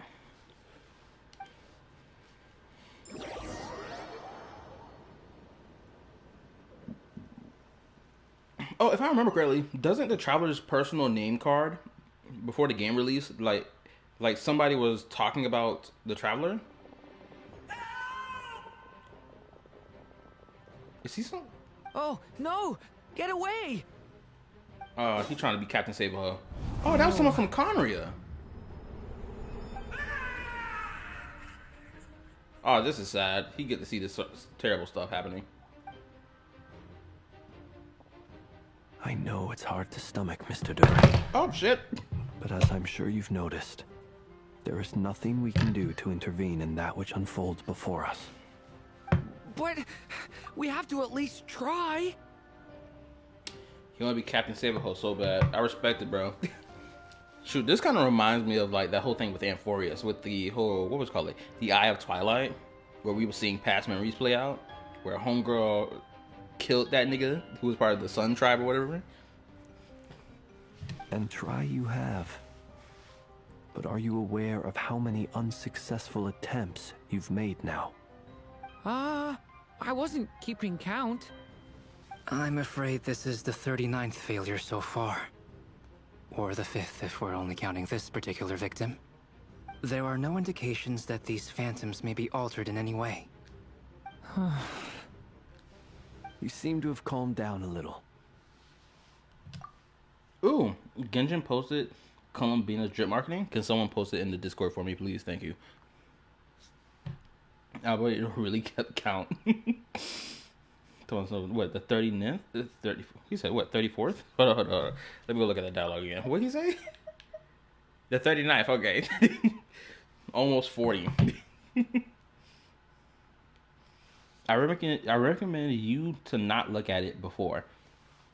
Oh, I guess I should, finishing the Arkham Quest, I guess I should say this to y'all. I've already seen the leaks of Columbina's gameplay plus her old animation. Granted, if there's something else that they're drip marketing that I have not known about, then yeah, then I won't look at it. But if it's those two things I talked about just now, then I've already seen it. I couldn't help myself. I'll make us a fire. You should rest and have some water. Feeling any better now, Mr. Duran? May I ask a few questions? Be my guest. What exactly are we witnessing here? What happened to those people? My guess would be that we are seeing NODKRAI during the Conrian Cataclysm. Would that be accurate? Involves her name? Okay, cool. Awesome. Then I'm not going to look at it then. Granted, the same can't be said about my YouTube feed. If YouTube throws in my way, then it's kind of over for me. Wahali. Conria. That is correct. As you know, once the Abyss senses even the tiniest crack, it floods in and spreads like wildfire. There was a time in the distant past when it permeated all of NODKRAI, causing immeasurable harm. The people paid a terrible price to heal this land. Then, 500 years ago, the whole of Teyvat suffered an abyssal disaster. Once more, NODKRAI was dealt a devastating blow. I see. In the face of the abyssal onslaught, all were like grains of sand tossed around by a tidal wave. Be they human, fae, or god. Sounds like he's talking from personal experience. As Sophie said, that albedo new to Axe Flint. Are we seeing events from 500 plus years ago? He was confident Flint would know. Sus albedo really calculates everything. I'm convinced, always analyzing. The moment you witnessed is but one drop in a whole ocean of catastrophe. All right. I guess that answers my second question, too. I wanted to know why there's nothing I could do to help them, and that's because what we are seeing is history. That would be my guess as well. Appreciate it, thank you. As I understand it, history and fate are not all that dissimilar. The latter may be unseen to us, but both are immutable. Yes. Fate was determined long, long ago. Also, I should have said this earlier. The stream will keep going until about 1 o'clock in the morning. I still have a couple of other questions for you, Mr. Flint. You mentioned more than one abyssal disaster that has struck this land in the past. How can you be sure that what we're seeing is from the Conrian incident? Because his clothing, dummy. And also, how are you able to stay so calm when you're talking about these events? Because he's experienced. From everything I know about you, you're not cold or ruthless, and you're not indifferent to the suffering of others. Alas, I am forced to show my age. I must be 600 or 700 years old by human measure. Okay. Wait, so you... One is not easily moved by history when one has witnessed the truth firsthand. I'm sorry. You needn't apologize. Your passion is a good thing to have. Treasure it, because someday you may find it in terribly short supply.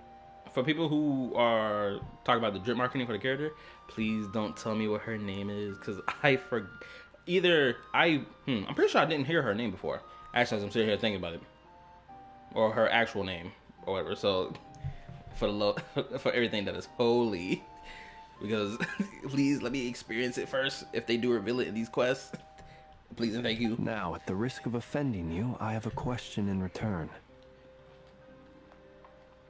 Your curiosity toward the abyss, is it born from hatred or because you sense its call?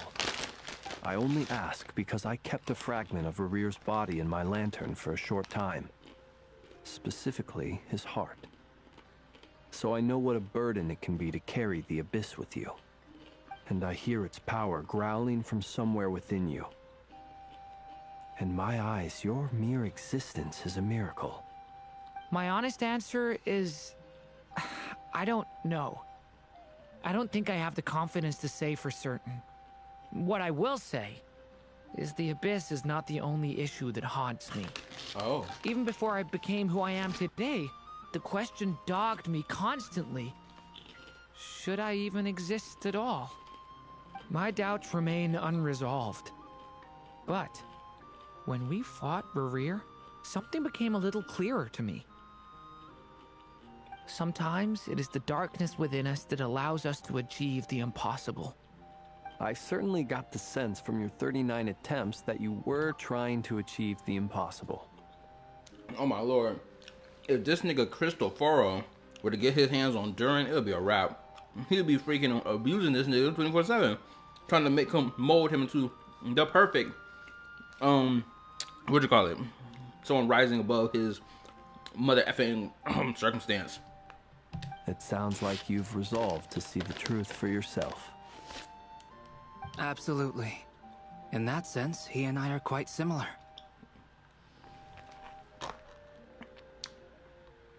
Arkham Quest for this version is kind of shorter than the other quests. Are you streaming Act 5? Please tell me that was a joke question.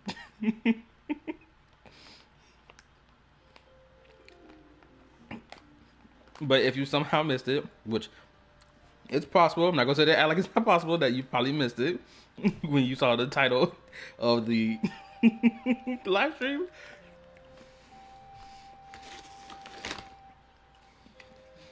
Then I wish you every success.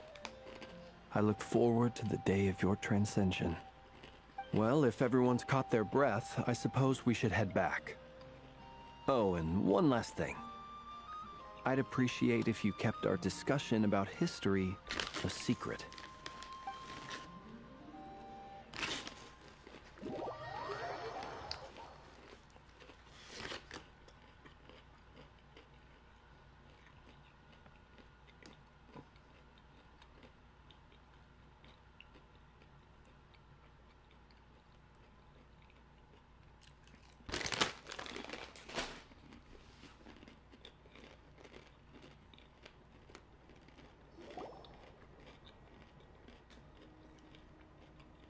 Incredibly, our separate investigations led us all to the same conclusion. Hooray for consensus! Yeah, but we barely learned anything, though. I totally thought this would be the mother lode. Talking with the ancients? I mean, come on! But nope. All we got was useless snippets of conversation.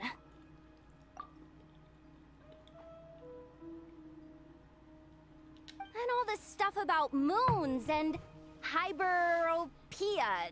What a load of baloney. Seems like people back then had a few screws loose. I understand your frustration. We found the same issue. Each phantom only showed a very brief moment in time. There isn't much value to be found in these miscellaneous fragments of a civilization's history, no matter how glorious it may have been. If there's a silver lining, it's that these phantoms are harmless to the present reality. They shouldn't get in the way of the festivities. Paimon agrees. And not just because it's the first thing she understood in this whole conversation.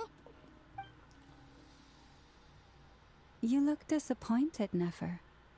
Is something the matter? What do you think? We all worked our tails off, but the only one to gain anything from it was you, Lady Moonjanter. Well, please do share the Hyperborean records with me. I will gladly inscribe them in our people's documents. Oh, duh! Yeah! That was it! Hyperborea! Hyperborea. I'm serious. Only an expert in the Frostmoon Scions and their history can turn these records into valuable research material. True. The alternative is to let them gather dust on the Curatorium's storage shelves until the pages turn yellow. Nefer, you're wise enough to know that cooperating and sharing the profits is the best course of action here. Well, that goes without saying. Sure, let's do that. Huh? But didn't you say we aren't supposed to give out intel for free? Sorry. Shutting up. Now is not a good time to push Nefer's buttons. Anyway, back to Moon Prayer Night. I'm thinking that we should prepare something a little special, aside from the usual decorations and so on. I swear, never be over here abusing the F out of Yehoda off screen. I know she does. You mean a parting gift? Can't go wrong with food. Although, does food go bad on the moon? Perhaps a lantern would be a better choice. It might be dark up there. Ooh, I wonder if there's a palace on the moon. Or if there's like 3 individual palaces on each moon. That'd be pretty interesting, right? Because there's no way all 3 moon sisters just stood up on the moon, just on their own individual moons, just standing on it with nowhere to sit down at. Also, what's up, Danny Ray? Have you seen Columbia drip marketing already? No. I don't want to look at it because it spoils her name, because I haven't finished this Archon quest yet. Or, actually, which Archon quest was it Act 5 or 6 that they reveal her name? Or whatever. Because I'm pretty sure her name gets revealed in the quest, right? Someone correct me if I'm wrong. But if it gets revealed in one of these 2 acts, I can't look at that drip marketing at all. It could prove difficult to light a lantern on the moon. Magical stones might serve that purpose better. What about a clockwork mecha model from Fontaine? I've got a whole bunch at home. I use them for fighting practice in my free time. None of these sound like things she would be even remotely interested in. But we don't interact with her enough to know what she likes. Yeah. It would really save us the guesswork if someone could find out what she's into. The Traveler? Wait, what the? Traveler? They're all looking at you. Okay, I got it. Great! Haha, problem solved. Now, I need to stop by Dory's. Gonna need her help sourcing a bunch of stuff for the festival. Then let's leave it there for now. We all have our own business to attend to. Traveler, if you find out what Kutar likes, let us know right away. Gotcha. Also, someone tell me, how far am I into Act 5? Am I like 1/3 of the way or less?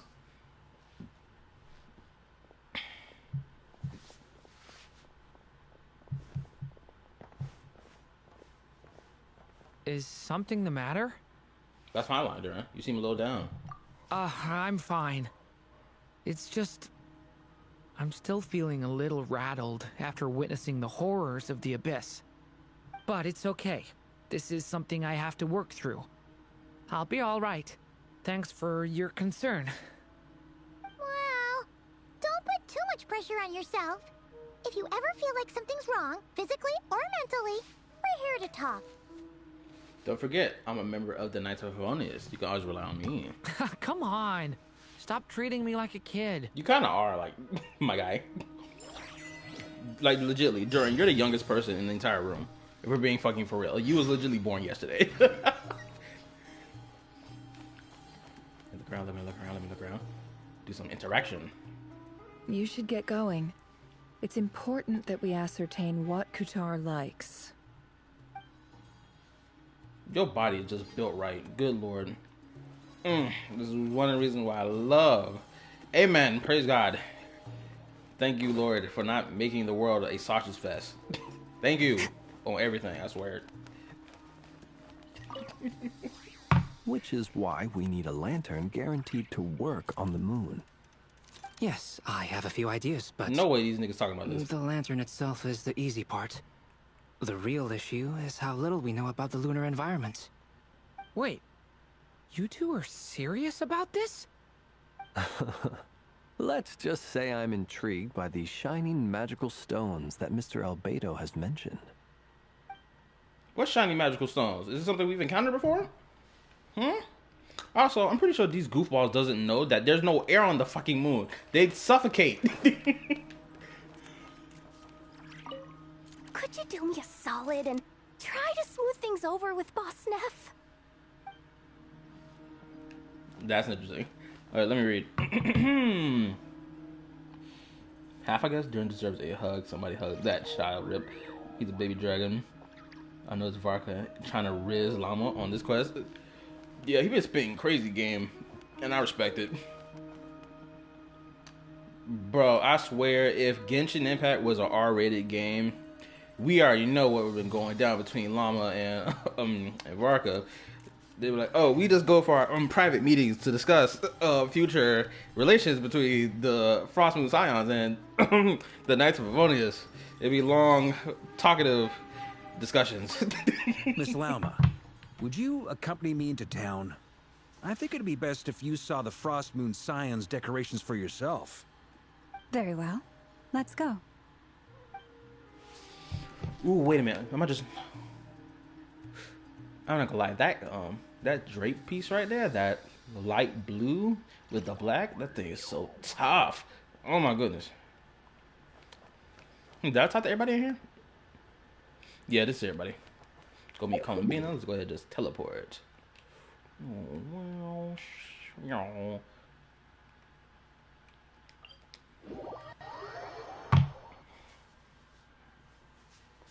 Talkative discussions.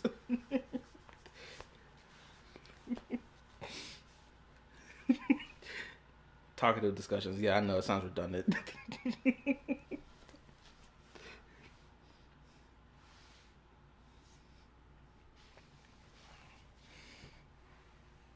Okay, so I've been streaming for 2 hours. Usually I've been burnt out by now, but thank God I took myself like a 2-hour nap before I started the stream. So I'm ready. I'm rolling. I'm gonna keep pushing until my body truly gives out on me.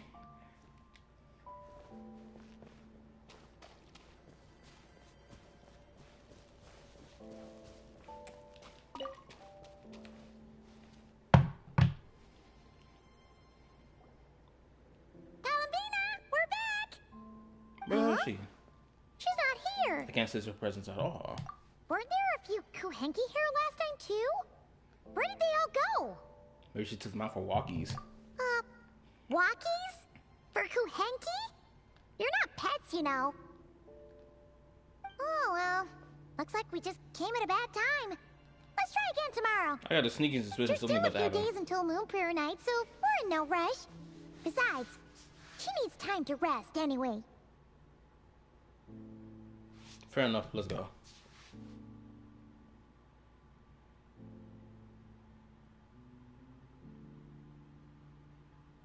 Calamina! Are you back yet?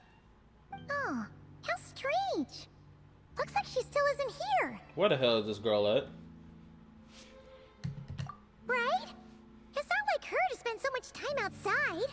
Especially since she's worried about attracting unwanted attention. By the looks of it, she hasn't been back all day. Alright, time to use elemental sight and track down her footsteps. What about Luonatar? Luonatar, you there? Hey! Do you know where Calamina went?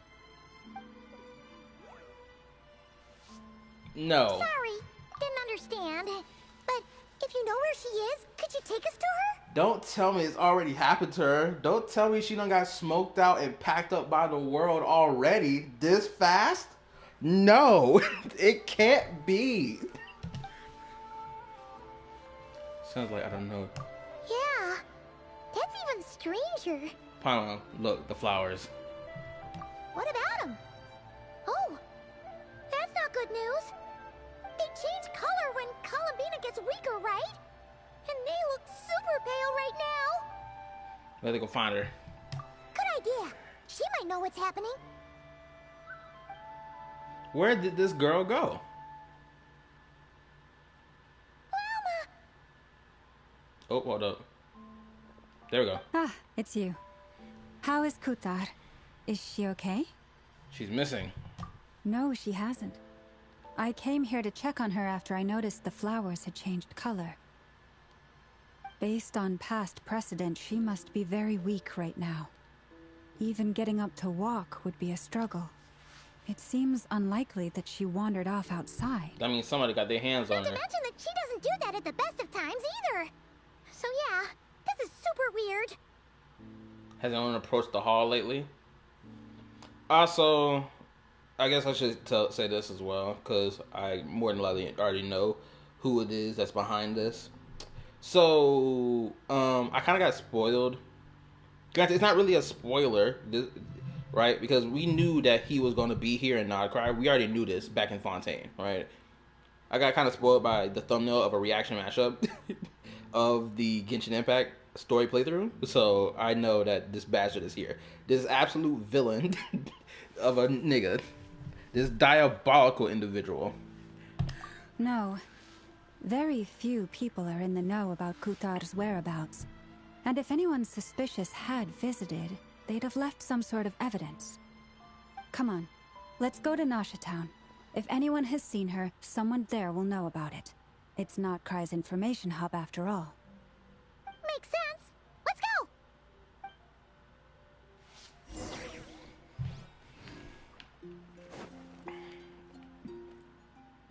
Okay, boom.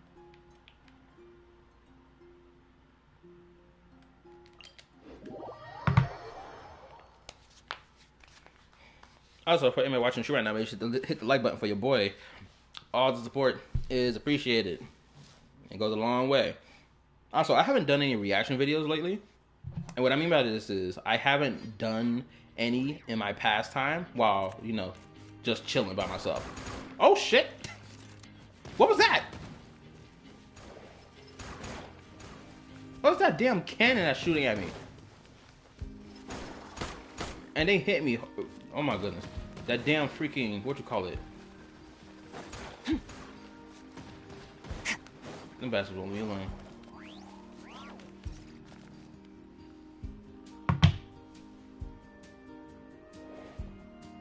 Wait a minute. Is this about to be an Alice scene? This has to be an Alice Wait a scene. moment. Is it just Paimon, or is this doll kind of suspicious? Yes, this is her It's scene. been here before, right? The goat is about to arrive. I don't recognize it. Alas, your free and easy adventure time is over. Now, prepare to face the final boss of NODKRAI. Whoa! Where'd that voice come from? Not sure, but it's definitely hostile. No, no, no, not that way. The final boss is right here. The sniffer mole? That's the final boss? Surely not. Nope. Also, That voice is a little familiar. Okay, the jig is up. I'll stop teasing you. Turn around. I'm right behind you. It seems I've managed to leave quite an indelible impression, even though you've never seen my face. Oh, nothing could make a great mage more pleased with herself. Oh no, not her breaking the fourth wall, twin. What? Fixing the camera. Who are you? Hold on, I gotta get a screenshot. Okay, screenshot has been acquired. Alice, the great adventurer of the realms, Dodo King, defender of Old Mondstadt, etc. But most importantly, mother of the most adorable Klee. Now that's a lovely title. Also, hold on, let's take a look at it. We don't need to look at solely the important bits. Let's look at other things such as her eye. I love her vision. Her vision, a Mondstadt vision. So if that's the case, that she has a Mondstadt vision, more than likely she will not be doing lunar reactions. And if she does do lunar reactions, she may have the ability to convert pyro reactions into lunar reactions. Because, you know, they could build that into her kit if she becomes playable, or when she becomes playable. Her eyes are really nice. It's fiery. There's like something in the center of her pupil, but I can't really see what it is.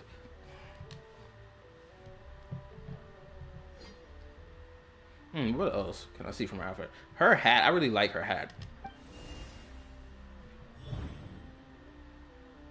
She's over here fucking around with the freaking dialogue. She's over here messing around with the dialogue box. What is going on?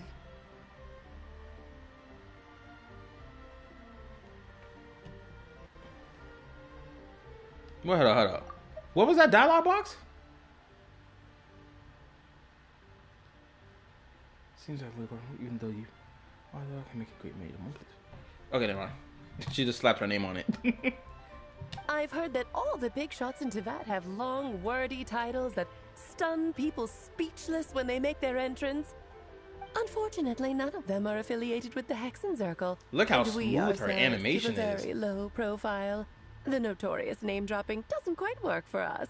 Still, I, for one, think I'm really quite amazing. Okay, so she's a bit of a narcissist. Okay. That's interesting to know.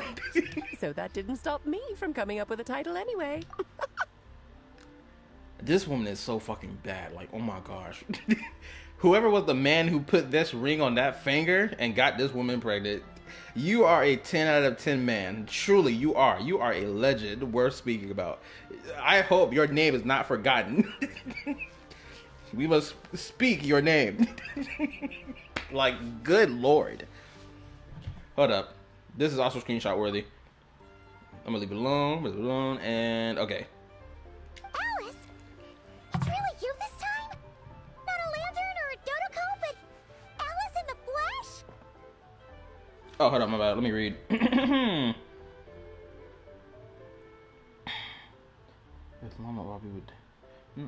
Wait, hold up. I was one that told us he was not saying it was almost about people didn't know. I panicked because of what text from all. A side quest teaches you how to turn it off. Some people talks about the cannons. I was spoiled way worse. Someone sent me the cutscene with context. Oh, that's diabolical. I already claimed Klee as my daughter back in verse 1. Alice is her mother. I've already claimed the father role. Lucky me. Hopefully it's synergistic with Klee. LOL. Tripwire is the father. I claim it. That's right. So, what do you think?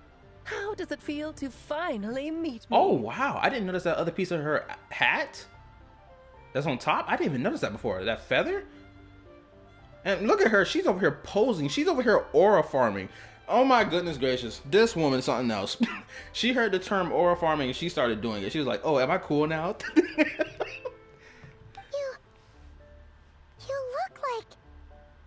You look just like Lee. You look so young. Of course, the traveler will hit Alex with the MILF line. You're so young, ma'am. MILF Max. What is that supposed to mean, I'm the mother of Klee, Tivat's #1 cutie. How old could I possibly be? And you're old enough to be someone's big sister. That's how old you are. So she's a friend of yours? Yes, and she looks way better than you. I'm sorry. Crimson is better than blue. It is what it is, twin. Kind of. What's up? How you doing? It's actually the first time we've seen her in person. I see. Madam Mage, that was, quite a powerful entrance. I certainly won't be forgetting it anytime soon. Her response to the first dialogue option was better? Oh, what was her response to the first one? Actually, you know what? If I go back and replay go through the archive, I'll be able to see the other dialogue option. It's okay, Lauma, don't force it. Paimon will do the honors. This is Alice from the Hexen Circle. She's a friend of ours. And of Arcus, too. I love her hair.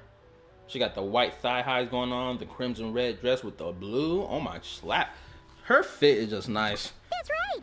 She's a good person. Just kind of unpredictable. Well, what is the human heart if not unpredictable? If we could not do as we please, how would we differ from machines? Like, oh my god, woman, you are gorgeous. If they gave her a freaking English or just a European accent of any kind, I think she'd even slap even harder. I ain't gonna lie. Like, good lord. Are you dissing Llama? Don't make me unlike the video. Go ahead. I said what I said. Alice looked better. It is what it is. Fight me on it. I am Lauma, Moon Chanter of the Frost Moon Scions. It is a pleasure to meet you. Oh, I know. Before you got here, I spent a good, 15 minutes getting up to speed on NODKRAI's present situation. Shoot, I'll even be more disrespectful. Llama looks like an emo girl who became a priestess.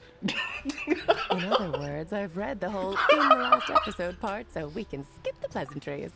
In other words, I read the whole in the last episode part, so we can... Okay. This is also a good thumbnail. Let me go ahead. Look at that. Oh. Yeah, the red with the blue is so tough. They really put their foot in this character design. Most definitely. Fair enough. Well, Miss Alice, I can already tell that you have quite a unique personality. Oh, believe me, she does. I'm looking at the backside of her outfit. Interesting how those loops are just floating, technically. They're not even tied to her hair. Okay. Long, beautiful braided hair. Like, this outfit is just beyond 10 out of 10. We gotta put it on a whole nother scale. Oh, you look just like she's happy to hear that option. Oh, wow, really? Yeah. Hey, yo, not the disrespect on Llama. At least Llama looks...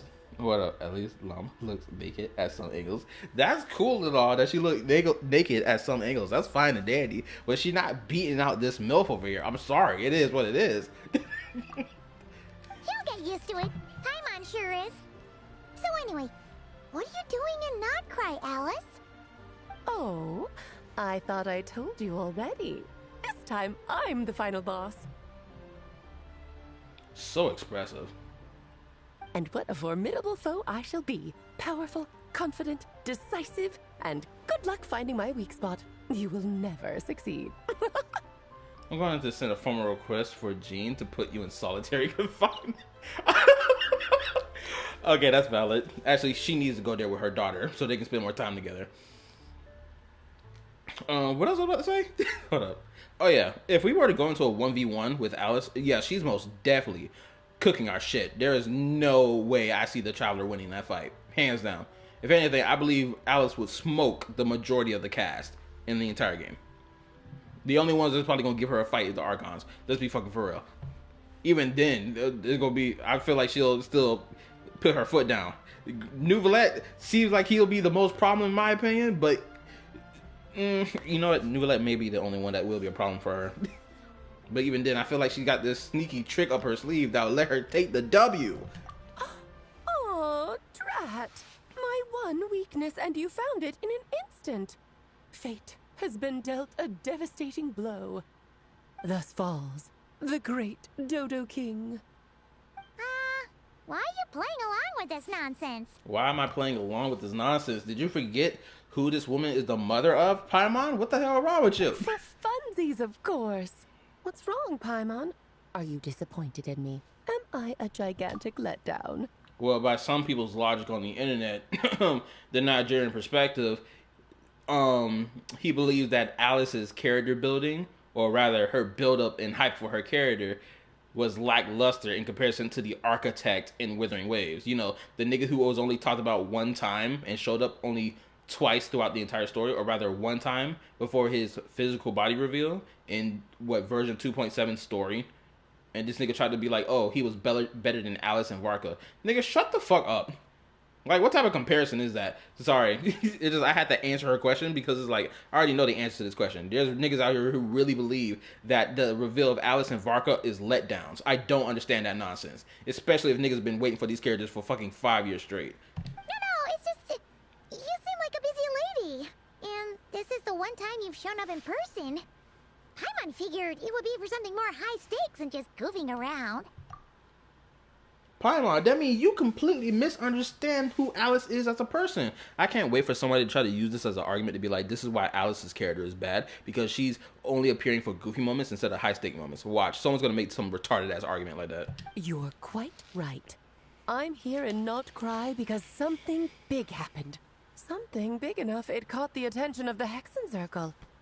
It concerns the 3 moons, Tevat's borders, and of course, the moon goddess you are currently searching for. Oh, also, I do know that there's going to be like a crazy amount of lore going on in this quest. I don't know what the lore is in particular. I just know it's revolving around these subjects right now that's being mentioned. And I can't wait to digest it. Kind of. Why don't we discuss this over a pot of tea? My main reason for coming on this trip to Tevat was, of course, to have some fun. But I do technically have a job to do as well. Namely, maintaining the stability of Tevat's borders. And I wonder, how the hell did she get that job? Did she meet the primordial one? And they were like, okay, cool, do this for me, and I'll let you, like, have, like, some free will, free reign from the system that I made? Like, how in the hell did she get the job of stability, of bringing stability to the borders of Tevat? How? How did she get this position? Did the Shades come up to her, or did the Primordial one come up to her? Which one? And how long ago was it when she started doing this? Also, I like the fact that in comparison to the other characters who sit in chairs, she's the only one that sits cross-legged.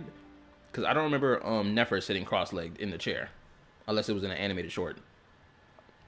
I'll skip over the complicated parts. But to sum it up, abyssal energies are all that lie beyond Tevat's border. We'd find ourselves in a real pickle if they ever made it through. Wait, what? Hold up. Abyssal energies are all that lie. Okay, so this planet is cooked. If this didn't have a border on it, it's cooked. The abyss would engulf the entire fucking planet. Okay. And the phantoms you've been seeing are a sign that the border has been disturbed. Okay. No wonder they tend to show up around Moon Prayer Night. Also, I would say this. Please don't answer every hypothetical question I bring up that I mentioned. Just in case y'all accidentally spoil for me. Even though that's not your intention to do so. Is it because the real moon is now so close to us that its power can cross the border? In part, but only a negligible amount passes through. Just enough to influence the verdant crests and so on. And as you've noticed, there has been an unprecedented number of phantoms appearing this year. The influence of the moon beyond the border cannot explain this. No. There is another far greater factor at play. And what factor is that, my fair lady? The most gorgeous lady of them all. Truly, I ain't gonna lie. Alice needs to be put on her own scale outside of every other female character in the game. Like, deadass. Like, y'all know how people scale, like, Dragon Ball with, like, the big three in anime? And Dragon Ball is put in its own scale above the big three? That's what we got to do to Alice. That's where she's at. She's above the scale of everybody else on the tier list of playable characters in the game. Deadass. The trilunar syzygy.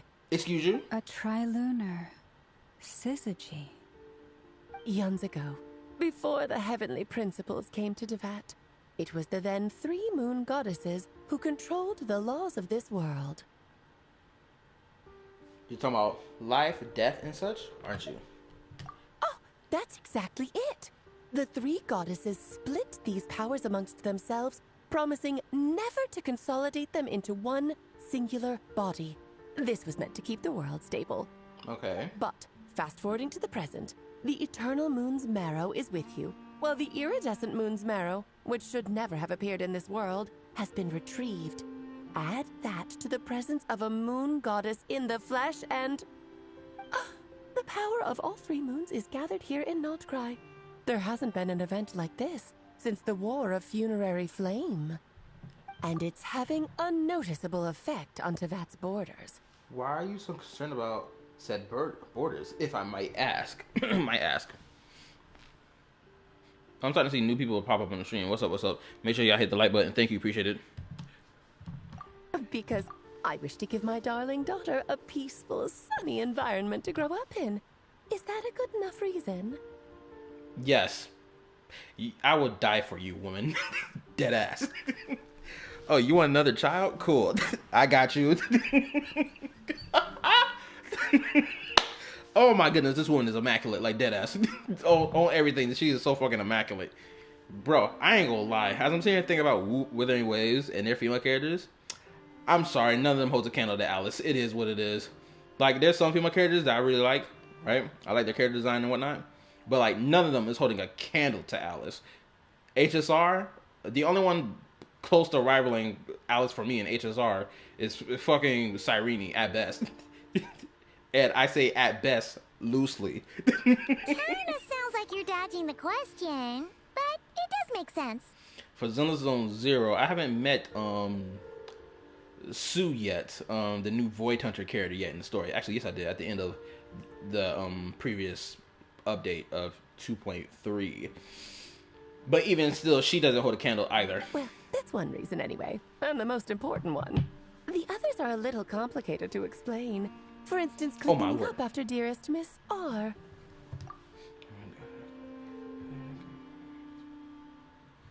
Cleaning up after Miss R. Albedo could tell you more about that if you're curious. But right now, I have a more important question to ask you. Oh, that's Rheindarter. Never mind. Why are you collecting the moon marrows? Cumberland wants to use their power to return home. I see. Nicole told me about that legend once. Oh, the autoplay not on. Almost forgot. Also, that Dendro bastard is in the background.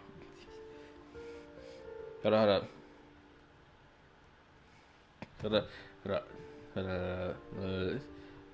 I know I missed a lot of things I was saying because I wanted to avoid spoilers by any means necessary in case y'all typed any spoilers in the chat, which is why I haven't read anything out. Okay, let me scroll back down in time. This laser. I don't. That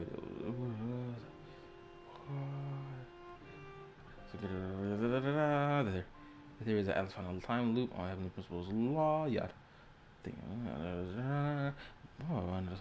Man, something so big and impactful because new paths like something not fucking huge. I hate Dragon Ball. I argue for my beautiful Mona. The idea Alice and Alice can't come behind them. That's diabolical. Bro, I didn't know you like NTR. God, you glazing Alice is literally me when I glaze my beautiful Columbia. Yeah, but yeah, on some real shit, her mentioning this shit so casually is crazy. But at the same time, she's such a casual individual, no? Nicole? You mean Meet Anne? Or rather, it's not that she's a casual individual. It's that she carries herself like she's a casual individual, right? Oh, so you remember. We remember her voice in Fontaine. Yes, of course. That was a story about fate, her area of expertise. But back to the story of our dear moon goddess. I'm afraid her intended method of returning to the moon is unlikely to work anymore. What does that mean? She may be missing, but she hasn't gone anywhere. She has disappeared.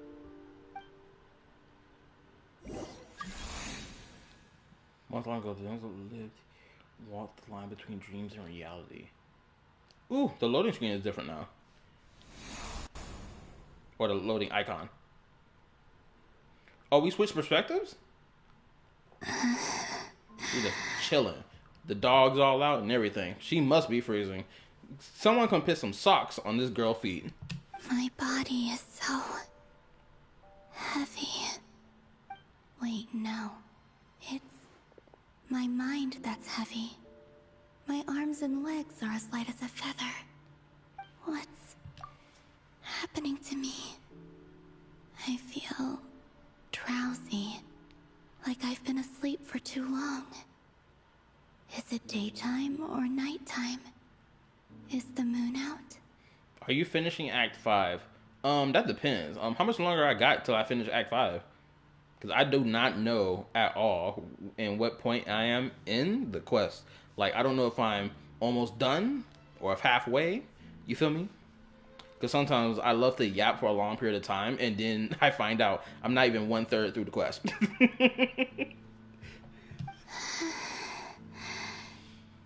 I think I'll go for a walk.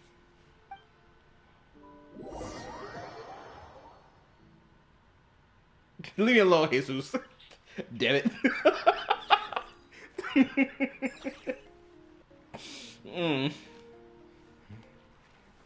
Yes, for my new people, I love to yap. Oh, it's a cutscene. Awesome. Are you out for a walk too? Huh? Oh, nah. This girl don't exist no more.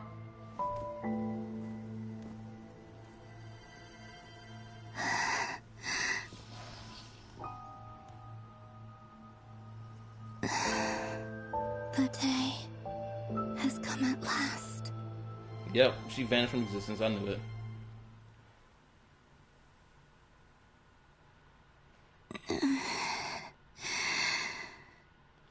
Have I grown so weak that I can't even sustain my physical form?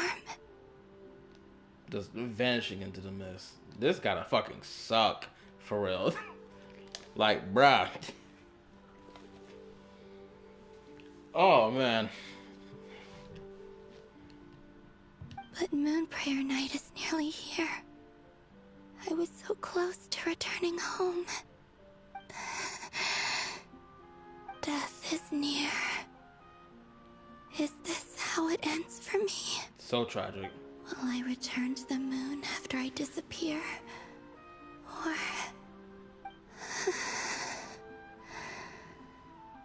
I don't want it to end like this. So far, at least, I still exist. Even if not physically, I can still feel. But as my power wanes, I'm sure that too will fade. I suppose I might take one final look at this world. The world where I was born.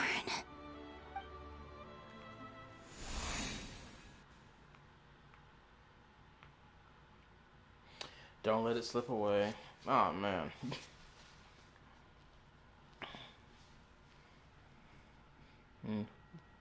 Or no, what you called.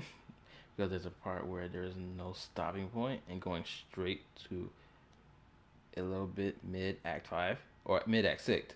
Act 6. Wait, so when I finish Act 5, do I get slammed right into Act 6?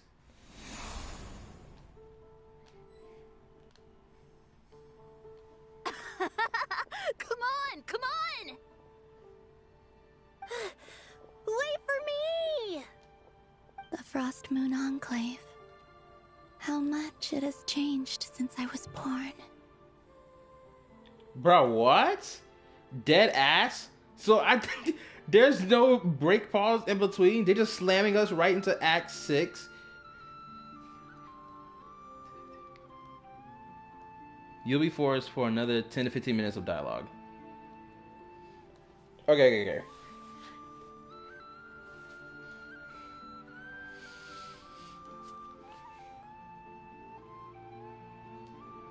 Okay, then somebody. Okay, when I get to that point, in like the next, let's see, 20. Next what? 40 minutes. Someone lets me know when I'm at that point. Decorations, they're so heavy. It's times like this when you kind of wish men could be priestesses and acolytes. How fascinating. I've never had the chance to be privy to people's private lives in this way. Yeah, you pervert. Anyway, yeah, if they need a guy help, I'm pretty sure there's a man around here that's gonna help them lift that shit up. Clearly, there has to be, unless there isn't any around. Then shoot, GG's, y'all better learn how to lift weights. In the past, people would get so solemn and serious the moment I showed my face, like they were frozen stiff. Karina, Lametti, it's time to eat. Coming! I want to watch them a little longer.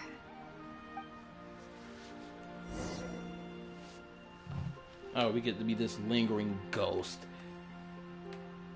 that just hops and skips away. How elegant. How graceful. What's that over there? Let me do that one.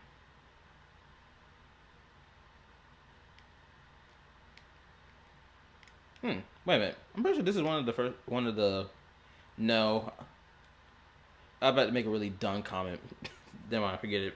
I'm gonna keep that to myself because that sounds fucking retarded.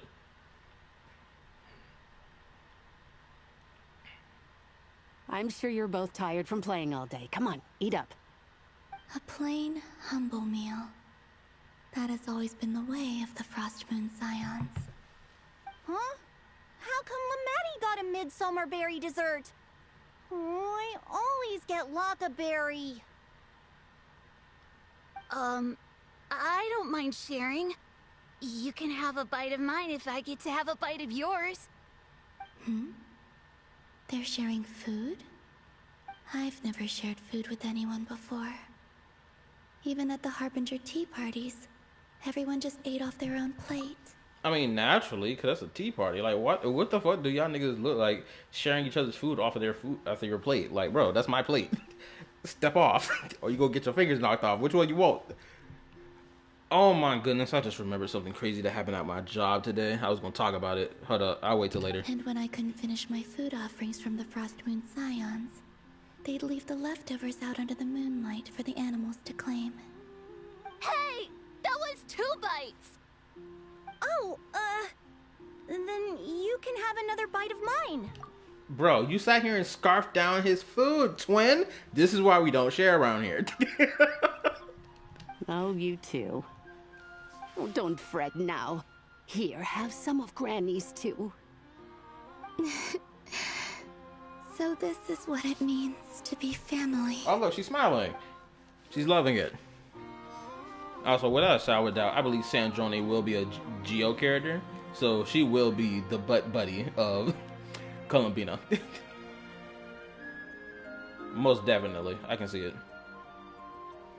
If they don't make her Geo, like, bro, it'll be so crazy if Sandrone will not be a My bad. Hold on. I'm getting my words crossed. It would be crazy if they don't make Sandrone a Geo character to work with Columbina. Imagine they make her a Dendro character. So just fill these balloons with air, right? Actually, let me be more diabolical, because Dendro already has a lunar reaction tied to it. If they make her Pyro, Cryo, or Animo, it's gonna be crazy. Yep. Try a couple now to test things out. The rest can wait till Moon Prayer Night. Think fast. Rita! Oh, that's Teasing cute. an acolyte of the Frost Moon Scions? Surely that's a punishable offense.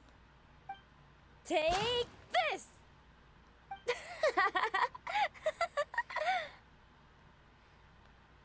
Huh? She over here wondering, blasphemous acts in the church. Why these niggas ain't dying yet? Basically the type of reaction she just had. She's like, why these niggas ain't getting punished yet? Blasphemy. Last time I checked, they supposed to die for that. Alright, enough horsing around. Lady Lauma gave us a task. We should get back to it.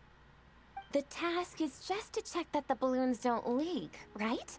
Doesn't matter if we fill them with air or water. Yeah. They about to see her wasted supplies. Ain't it crazy? Oh, also, I'll say this as well. Bruh, I came across somebody's YouTube community post. Probably like, I think this week or like during the weekend. It was a picture of freaking Columbina forcibly giving Columbina a tongue-powered kiss. I'm talking about, it was diabolical. You could tell Sandra Jordan was trying to fight it, but she was like, you know, you could tell that she was enjoying it. That's the type of facial expression she had. I was like, bro, this is crazy. People are loving the shit between these two. I swear. Boy, it was wicked. If y'all seen that picture, y'all know what I'm talking about. She said punishable offense, and he assumed death. Holy shit. You calm yourself, you communist white. Okay, you got me there. And you got me there. But still, we can't use all the balloons before the festival even starts. We won't use all of them. And as long as Lady Lauma's trusted acolyte doesn't snitch, this can stay as a little secret between friends. A couple more can't do any harm, right? Oh, you menace. Then, think fast! They over here fucking around with the supplies. Is pumping a balloon full of water really so much fun? Oh, look how smooth that animation was. That was neat.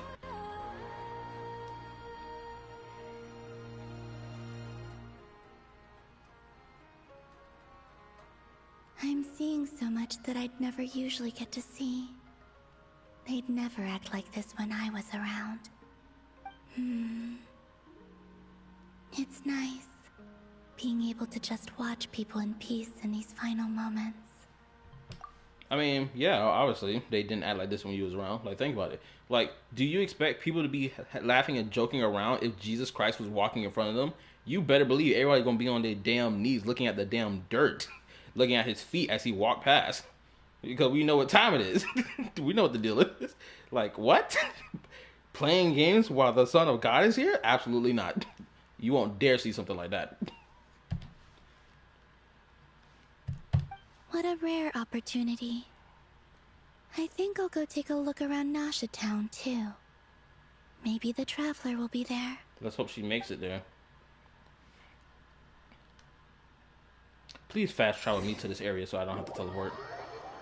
These shit, not all elements of energy effects will take. I don't care with special energy mechanics. Let me read.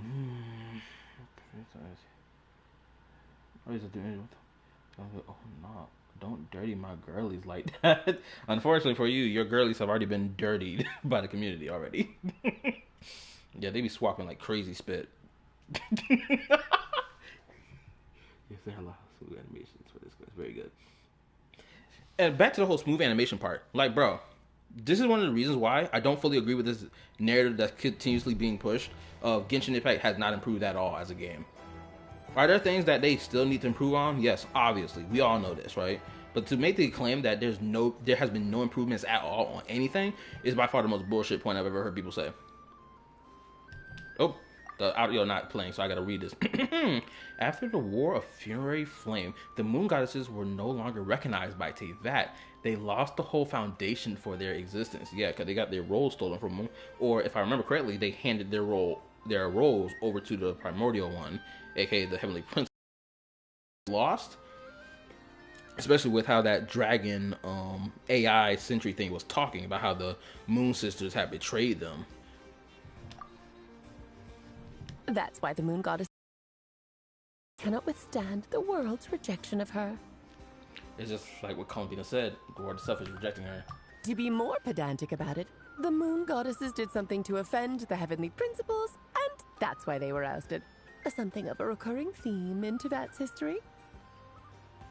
The theoretically, speaking so candidly should put me in their crosshairs too, but they can't tell me what to do. I'll say whatever I want. Oh. Okay. So you have a little more freedom than the other slaves that's under the primordial one's thumb. Okay, that's interesting to know. Oh, hold on. Let me go back to that. What exactly did they do to offend the Heavenly Principles, though? That's the question I need to know. I'm pretty sure that's the question that's been a question people have asked for the longest time. Maybe she'll answer it, or we'll get an answer to that in this act, or maybe Act 6. The only thing I could think of is that potentially they probably tried to join Nibelung in trying to overthrow the Heavenly Principles, possibly by giving him back his authority or attempting to. But more than likely, that's probably not the case. Anywho, the Moon Marrow energies were but a drop in the bucket for her, and that battle against the Ray Hair of Solnari only weakened her further. Fortunately, it happened close enough to Moon Prayer Night when the Kuvaki concentration here is high. That's the only reason she managed to survive this long. What do you mean, fortunately? You said she disappeared. We're too late. Oh, what a headache. I thought this was all common knowledge. I guess I have some more explaining to do. Okay, buckle up. It's time for another lecture. Oh my lord. This woman's something else.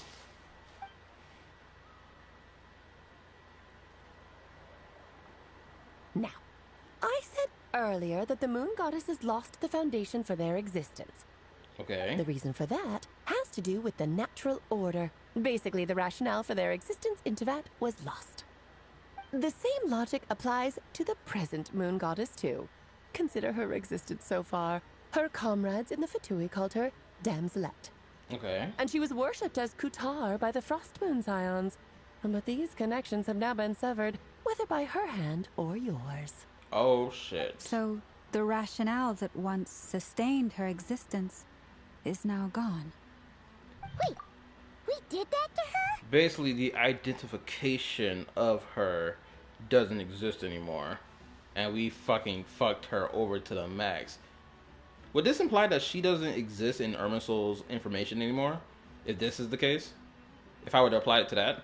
Maybe I'm overthinking it, but that's what it comes to my mind right now. Oh, well, strictly speaking, yes. But let's not start pointing fingers, shall we? I'll only end up as the big bad villain, and that's not the kind of final boss I want to be. If you're making light of this, hopefully that means you have a plan. Of course I do. I'm only the greatest mage in the whole entire world. Now, if you wish to find your Moon Goddess, there are two problems we need to solve. Firstly, we'll need to strengthen the connection between her and Tevat, at least enough to sustain her until Moon Prayer Night. Strengthen her connection? But does that mean I'll have to rally all the Frost Moon faithful behind this? I'm afraid a bygone faith and a former home won't be of any help to her now. Do you know her name? Her name? Oh, yes. Names are very important things. A name is a fundamental concept that anchors one's entire existence.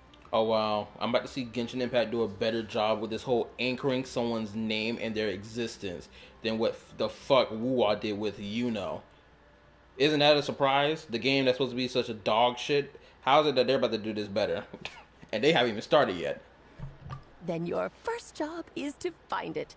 As a Moon Goddess, I'm sure she must have a name she identifies with. Neither Columbina nor Kutar is her true name, and she's never really accepted either of them. So, finding out her real name is enough to sustain her existence? Yes, I know it sounds like a small step, but every journey begins that way.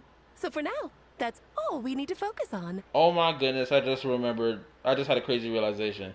Is this the reason why the Traveler, hold on. The Traveler's the information about the Traveler themselves is not tied into Irminsul. I'm pretty sure they stated that back in version 3 when we finished the Archon quest. But Lumine is, right? So let's rewind back further than that. When we started the game, what happened at the start of the game? We gave ourselves a name so that the world would recognize and know our name. Right? So, essentially, who would have thought that would have come back into play all the way up to now, huh? That's kind of crazy. So it's like, a name is very important. It is extremely important in this world that you have a name so that you can exist in it, for crying out loud. Right? Am I off base with what I'm, getting at here? Or am I cooking in the kitchen right now? If I'm cooking in the kitchen, tell me if I burnt the food or not. The second problem is with her plan to use the moon marrows to return to the moon. Unfortunately, piercing through the false sky will take an enormous amount of power. Given her current condition, she won't be able to provide anywhere near enough power, even if she recovers her physical form. Oh, let me read right quick. Let's continue to answer one. Hold on, but dragons also hated the goddesses from back then. What happened on Wuwa character name? Wuwa character name. They introduced the concept of anchoring and they bullshitted it for the final act of Renacida. It was so trash.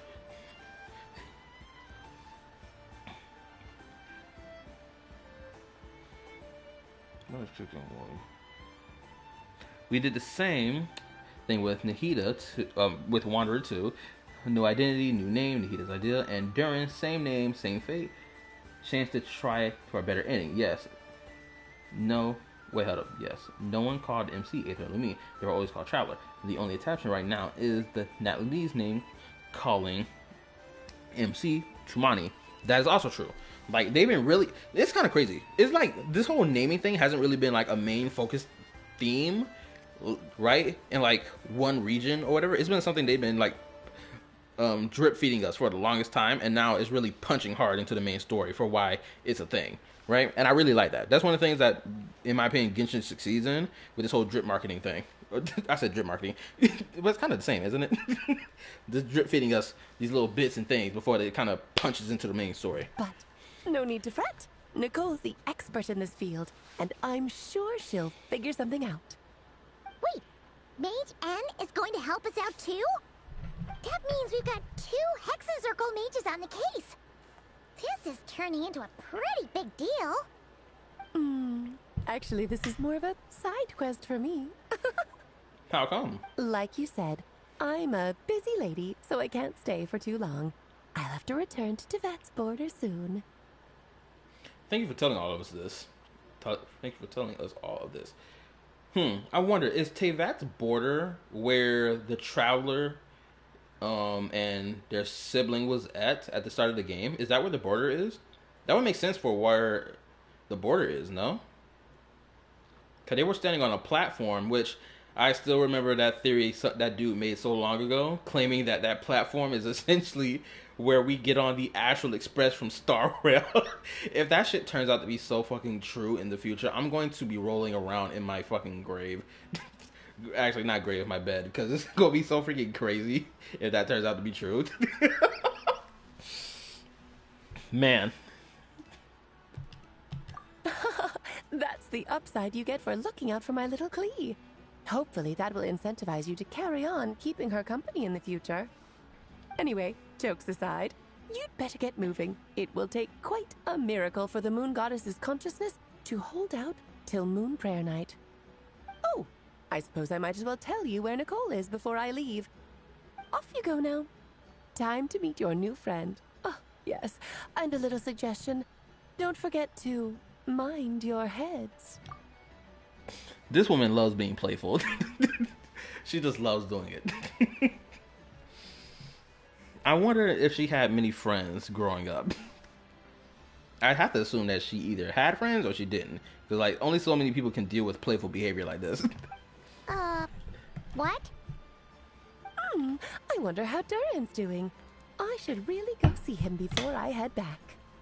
You really are super busy. I most certainly am. There's so many children I have to keep tabs on just in Mondstadt. Durin, Albedo, Venti, Varka. The fact that she labels Venti as a child she needs to keep or keep tabs on is very interesting, because I would have assumed that Venti and her are around the same age as each other, if not Venti was older than her. But the fact that she labels him as one of the children she has to look up, or check up on is crazy. Because there's something that's very interesting, is that the fact that what's her name? God of Time, Istarov. There we go. The fact that Istarov has the exact same voice as Venti, is like, yeah, Venti has to be a clone of her, or like just one of her many. Like, of course, we already know she's like Venti is like one of the many thousand wind strands that belong to her, or whatever. Because, you know, time, wind, correlation tied together, all that bullshit. There were some unexpected names in there. Even the traveler recognizes it. Oh my god. Hold on, let me read. In version 1.4.7, Bedtime Story Quest, when the siblings talked, the MC you picked mentions how the twin is the only one who called them by their real name there. Be it Aether or Lumi. Genshin lore is genius foreshadowing with the F. Thought that was interesting, giving the whole name thing. Alex, please, I can only get so... I just realized something. If outside of Teyvat all abyss in space, is Asmodee corrupted by the abyss? Is that why outer space is all abyss now? It's primordial dragon's body out there. Ooh, that's interesting. Also, I think I came to this realization earlier when they were talking about the borders of Teyvat. It seems like the border of Teyvat is not surrounding the entire planet, but it seems like it's only surrounding one section of the entire planet. Because if the body of the Dragon King is out there, just lying on some landmass, and this body has leaked out everywhere, the abyss of it just has leaked out everywhere, then it would make sense. I know me and Tripwire was talking about it like a while ago, like a couple months back. And I feel like the story has been pushing it towards Teyvat is just this one landmass surrounded by a border rather than the entire planet. At least that's the vibe I'm getting at this point in time. Isra created Venti. If she's talking about history older than Venti, primordial one, it's like it's nothing. She may be older than him, or she's bold. Keep in mind that Venti can still be older, but by the way he acts, she calls him a child. That's true as well, because Venti has been shown to be very childish and, you know, just whimsical whenever he wants to be. Klee didn't make the list, huh? Of course not. Klee is my pride and joy. I have no qualms about her, because she's the best child in the whole wide world. Oh wow, that was a fast-ass response from Alice. She did not play no games when her daughter was mentioned. Paimon, you need to watch yourself. That was kind of crazy. I did not expect that. It's almost like she got offended by that. Not almost, she did get offended by that. You can tell. Hold on, let me go back at that. Klee did make the list, huh? I ain't gonna lie, Paimon, you playing with crazy fire right now to be talking like that. Yeah. Klee's a little angel. Glad you agree. Well, all the best. See you when I see you. You can tell that if somebody were to call Alice a bad mother, she would roll up on their doorstep and do something devious to them to show that she's not a bad mother. You can tell. I can feel it in my boy that she would do that to somebody.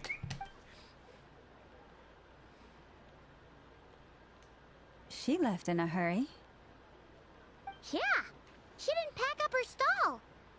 Should we handle it for her? I doubt that's necessary, and mage of her abilities don't need our help. I must say, I'm now very curious about her daughter. Klee, wasn't it? What's she like? Klee is a domestic terrorist. That's what Klee is like. She destroys shit on the daily. She is a bomb, or what you call it? A bomb specialist? No, explosion. No, that's not it. Crap. I'm pretty sure it's called a bomb specialist, right? Something like that. Someone can correct me about it, because I know Tripwire will probably be the first one to correct me about it. Explosives expert, right? You get it. Demolition expert, thank you. That's a long story. Come on, we'll fill you in as we go.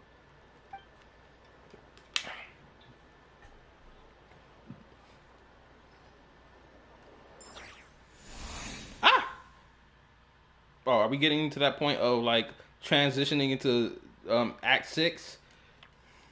Am I getting close to it?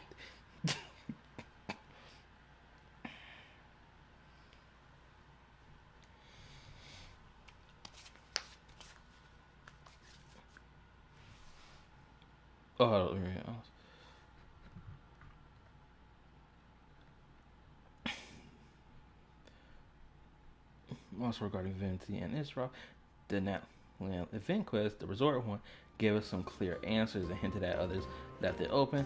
Alice would laugh Bad Mom Alf. That person is probably irrelevant, but is someone called Klee so much as a troubled child? Over. What a lively place. I've never experienced Nasha Town like this before. Let me keep reading. Asmodee as the ruler of space, now new master based on the Gods Limits trailer. Her new master may be the Dying Dragon God. Possibly. She's my cute little domestic terrorist. She's a mage like her mom, or like her mother, just in the form of uncontained bombs. Nope, nah. Asmodee is the ruler of space. Ain't no way she just letting the abyss spread on her space. I remember clearly because we found out in the same quest. We also found out Kaya was sent to confinement with Cleo. Hey, you old geezer! Your hammer's rusted through! Who are you calling old geezer? Are they quarreling? I'm looking right at him! You've really gone downhill since giving your daughter free rein in the workshop. Can you even swing a hammer anymore? It shouldn't take you days just to fix a single chair. These niggas talking crazy shit right now. You might as well use that hammer to massage my back for all the good it's doing. We talking crazy shit. Don't run your mouth, or you'll get a back massage that'll put you in bed for the rest of your life. Look, the materials haven't arrived yet, all right? You know how busy it gets in the days before Moon Prayer Night. I'll bet you send all the materials to your little princess. Blood's always thicker than water, huh? All right, you've made your point, Uncle Koski. As soon as the materials arrive, fixing your chair will be the #1 priority. And Dad, if you've got time to chat, why don't you lend me a hand, My guy, you're talking this crazy-ish about your niece. Oh my lord, I thought you was a friend of homeboy or like a customer for the way you was talking. No, nigga, you're her uncle and you're talking crazy like that. Oh my goodness gracious, bro. This family love talking shit. That's what this sounds like to me. See? Lolka knows what the score is. I guess they're friends. But the way they spoke to each other was so ugly. So true. That's how we talk to people all the time, though. Shoot, I tell my brother he a piece of shit. Oh man, talking ugly to family members in a friendly gesture or friendly way is always fun, right? Then again, it wouldn't be the first time I've seen something like this. Columbina! Sing outside my door in the middle of the night one more time, and I'll unscrew your vocal cords. You hear me? I can't believe she's over here thinking of this. I'm shocked that she's viewing this in the same vein as what we just saw with that family dynamic. Oh my goodness gracious. Yeah, you can tell Sandrone needs friends. Oh, Sandrone. So that was her way of trying to be friends with me. I don't know about that, Twin. I think you may be misreading that entirely. What a pity. I won't get the chance to say any ugly things in reply. That's true. You better get packed up. Oh my goodness, bro, Sandrone would fall into such a slump. She'd be like, bro, my twin Columbina is gone? She don't exist no more? Bro, I don't feel like doing shit anymore, for real. Watch, she get hit by such hardcore depression, it's gonna be crazy. Because she ain't got no other friend inside the group of the Fatui. I mean, except for like Columbina, not Columbina, but what's it, Arlecchino.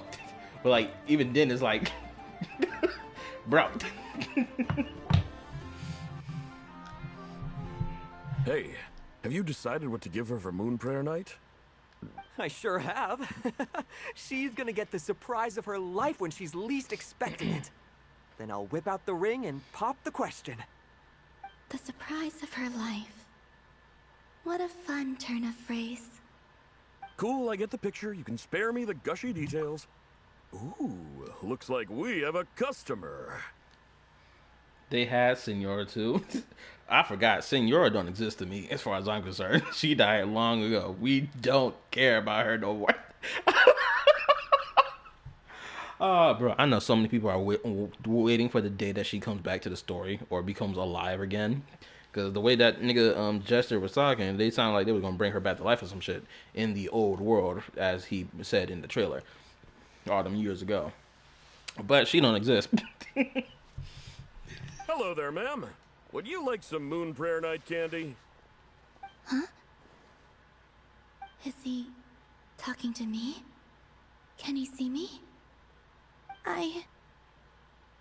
Here you go. Ooh. Oh.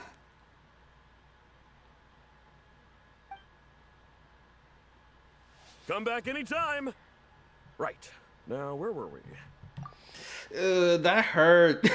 That sucked. My girl felt that. Ah. Ooh. That stung. I don't know why, but I still held out hope. There's still hope, baby girl. The most important thing right now is to find that mage. This name thing seems super important too, but where do we even start looking? I'd better go pay the Fatui a visit. Oh my god, we're right in front of her. Traveler. Please, don't tell me you don't. Traveler, you did it to her just like her sister. Oh my god. Hold up.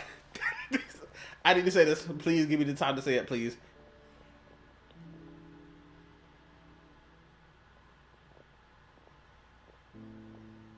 Columbina? Oh, thank goodness. Thank goodness. Bro, I was about to say, Traveler, please do not sit here and do this girl like your sister did you back in that bedtime story. Please do not sit here and pump fake her with this ghost bullshit. Even though she's the ghost in this scenario. But you get the point I'm making. You already got done dirty by that move before. Thank goodness he's not doing the same thing to her. Thank goodness. This has been so slimy. Look at homeboy posing. You see that? Why it look so clean?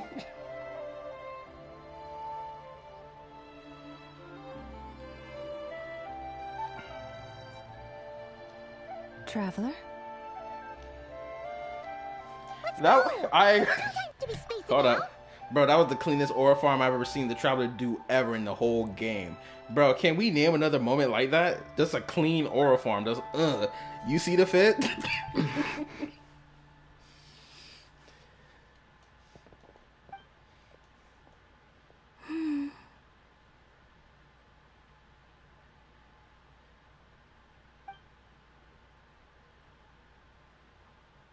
Oh, that's cute.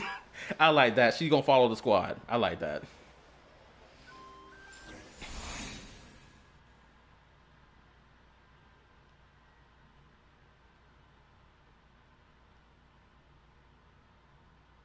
Maybe not so bad, just quietly staying by their side like this.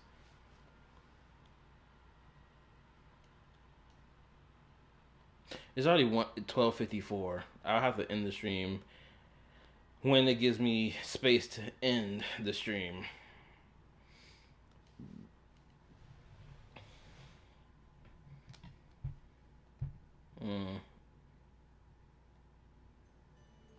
Okay.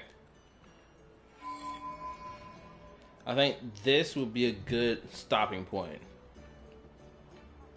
Oh, let me pop that open. All right. Get all that.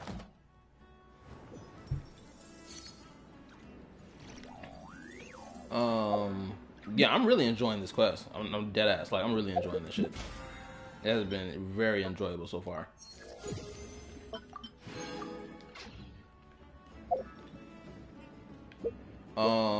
What else? Go to the Adventure Guild and get rewards.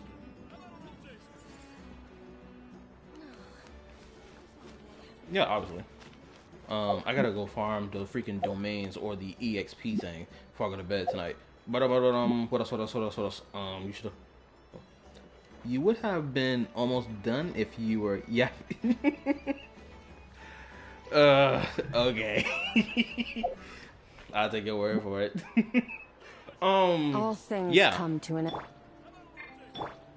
Actually, let me go to the character. Oh, what's in the mail? Hold up. What's in the mail? Hold up. There's nothing in the damn mail.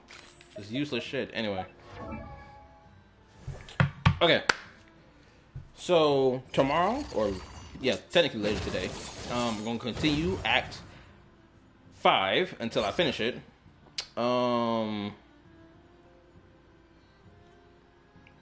If you want me to hop in the damn Discord VC so that you can show me how to play Skirt, bro, I know how to play the damn character. But okay, sure. Unless there's something else you want to talk about. What else was I about to say? Yeah, after hopefully I can finish Act 5 tomorrow, and then what was it? Wednesday, Thursday, and Friday can be Zillness because I still got time to pull for Dylin, and hopefully I can get her and not lose my damn 50-50. Because oh my lord, if I lose the 50-50 trying to get Dylin, I'm gonna be genuinely upset. Like, bro, my luck has been crazy lately, and I cannot lose that 50-50. What else? Reaction videos? Any reaction videos? I haven't done any reaction videos lately. Granted, I probably only have like one saved on my laptop that I haven't posted yet, so hopefully I can post that during the weekend, possibly. There's a whole bunch of other videos I want to react to as well that I haven't gotten a chance to, because like I gotta finish playing Story Quest or whatever to properly interact with it and get my commentary about it and shit like that. What else? No, that's about it, honestly. Yep, I think that's about it. I don't think I got anything else to yap about. Oh, yes, I do. I gotta yap about my job real quick before I call this stream out. Or whatever. Yo, bro, today at my job was gotta be the most bullshit thing ever. Bro. New dude, I don't know what the fuck he was on today, but he was ready to piss me off today. I don't know what the fuck he was on, but I was about to explode. I swear I was. Dude parks his freaking machine, because I work in a warehouse, mind you. For any of those who don't know, I work in a damn warehouse. You can't park your machine in the driveway where everyone else is coming and going from. He parked his machine right in the fucking middle of the driveway. I just got done taking something outside. Mind you, it is freezing out here. I just came back from outside, closed the gate or whatever, because it's fucking, the wind is, it's, oh my lord. My finger's freezing up, I'm getting frostbite. I'm trying to get past this dude.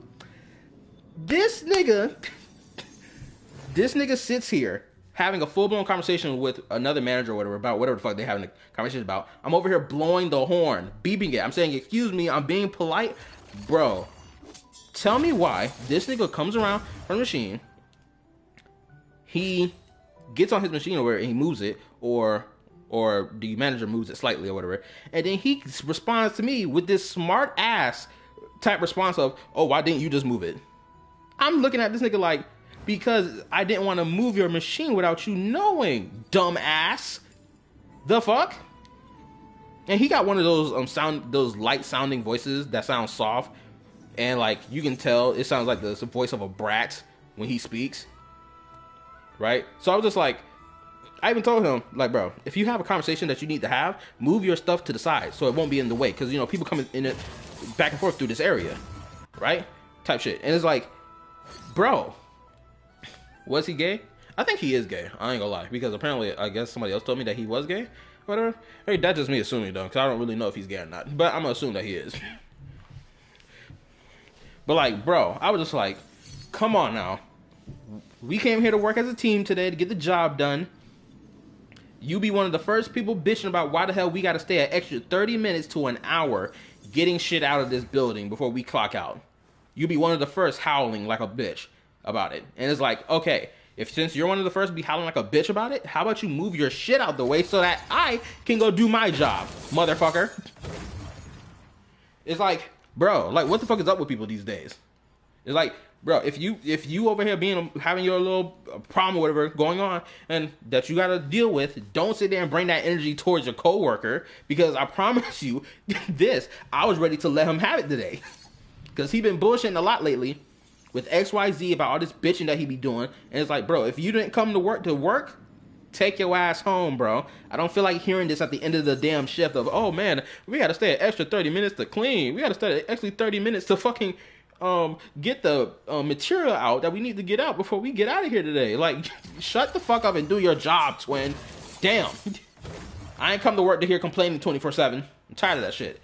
I didn't sit here and hear a grown woman older than me complain every damn day coming to work. I don't feel like hearing that shit. Anyway. Sorry, I had to give out my little crash out. It's like, oh, my lord. I don't like touching shit that isn't ours without permission. Makes sense. I mean, I'd be pissed too, even if he was straight up pissed up. But anyway, that's enough of that. It's just like, people really love pushing buttons. Even if it's not their intention, they just love pushing buttons. Bro, I come to work with a straight face all the time. I'm polite to people. And it's like, bro, if you don't want to be polite or whatever, I can show you how impolite I can be. Don't tear this good guy smiling face mask off. You don't want this. Don't fucking do it. Like, bro, come on now. Anyway, that's enough of that. I appreciate y'all coming to watch the stream and whatnot. And hear my crash out and shit. Anyway, like, sub, turn on the notification bell. Go check out my other live streams that I've done. Check out my Yapping Topics videos. Go check out my Yapping Reaction videos. Yes, the Yapping Reaction videos are hour-long videos, but y'all enjoy it anyway because y'all love watching that shit. Anyway, good night, peace, deuces, bye. Also, the link to my YouTube community Discord is on my channel, so if you want to join the YouTube community Discord, you can.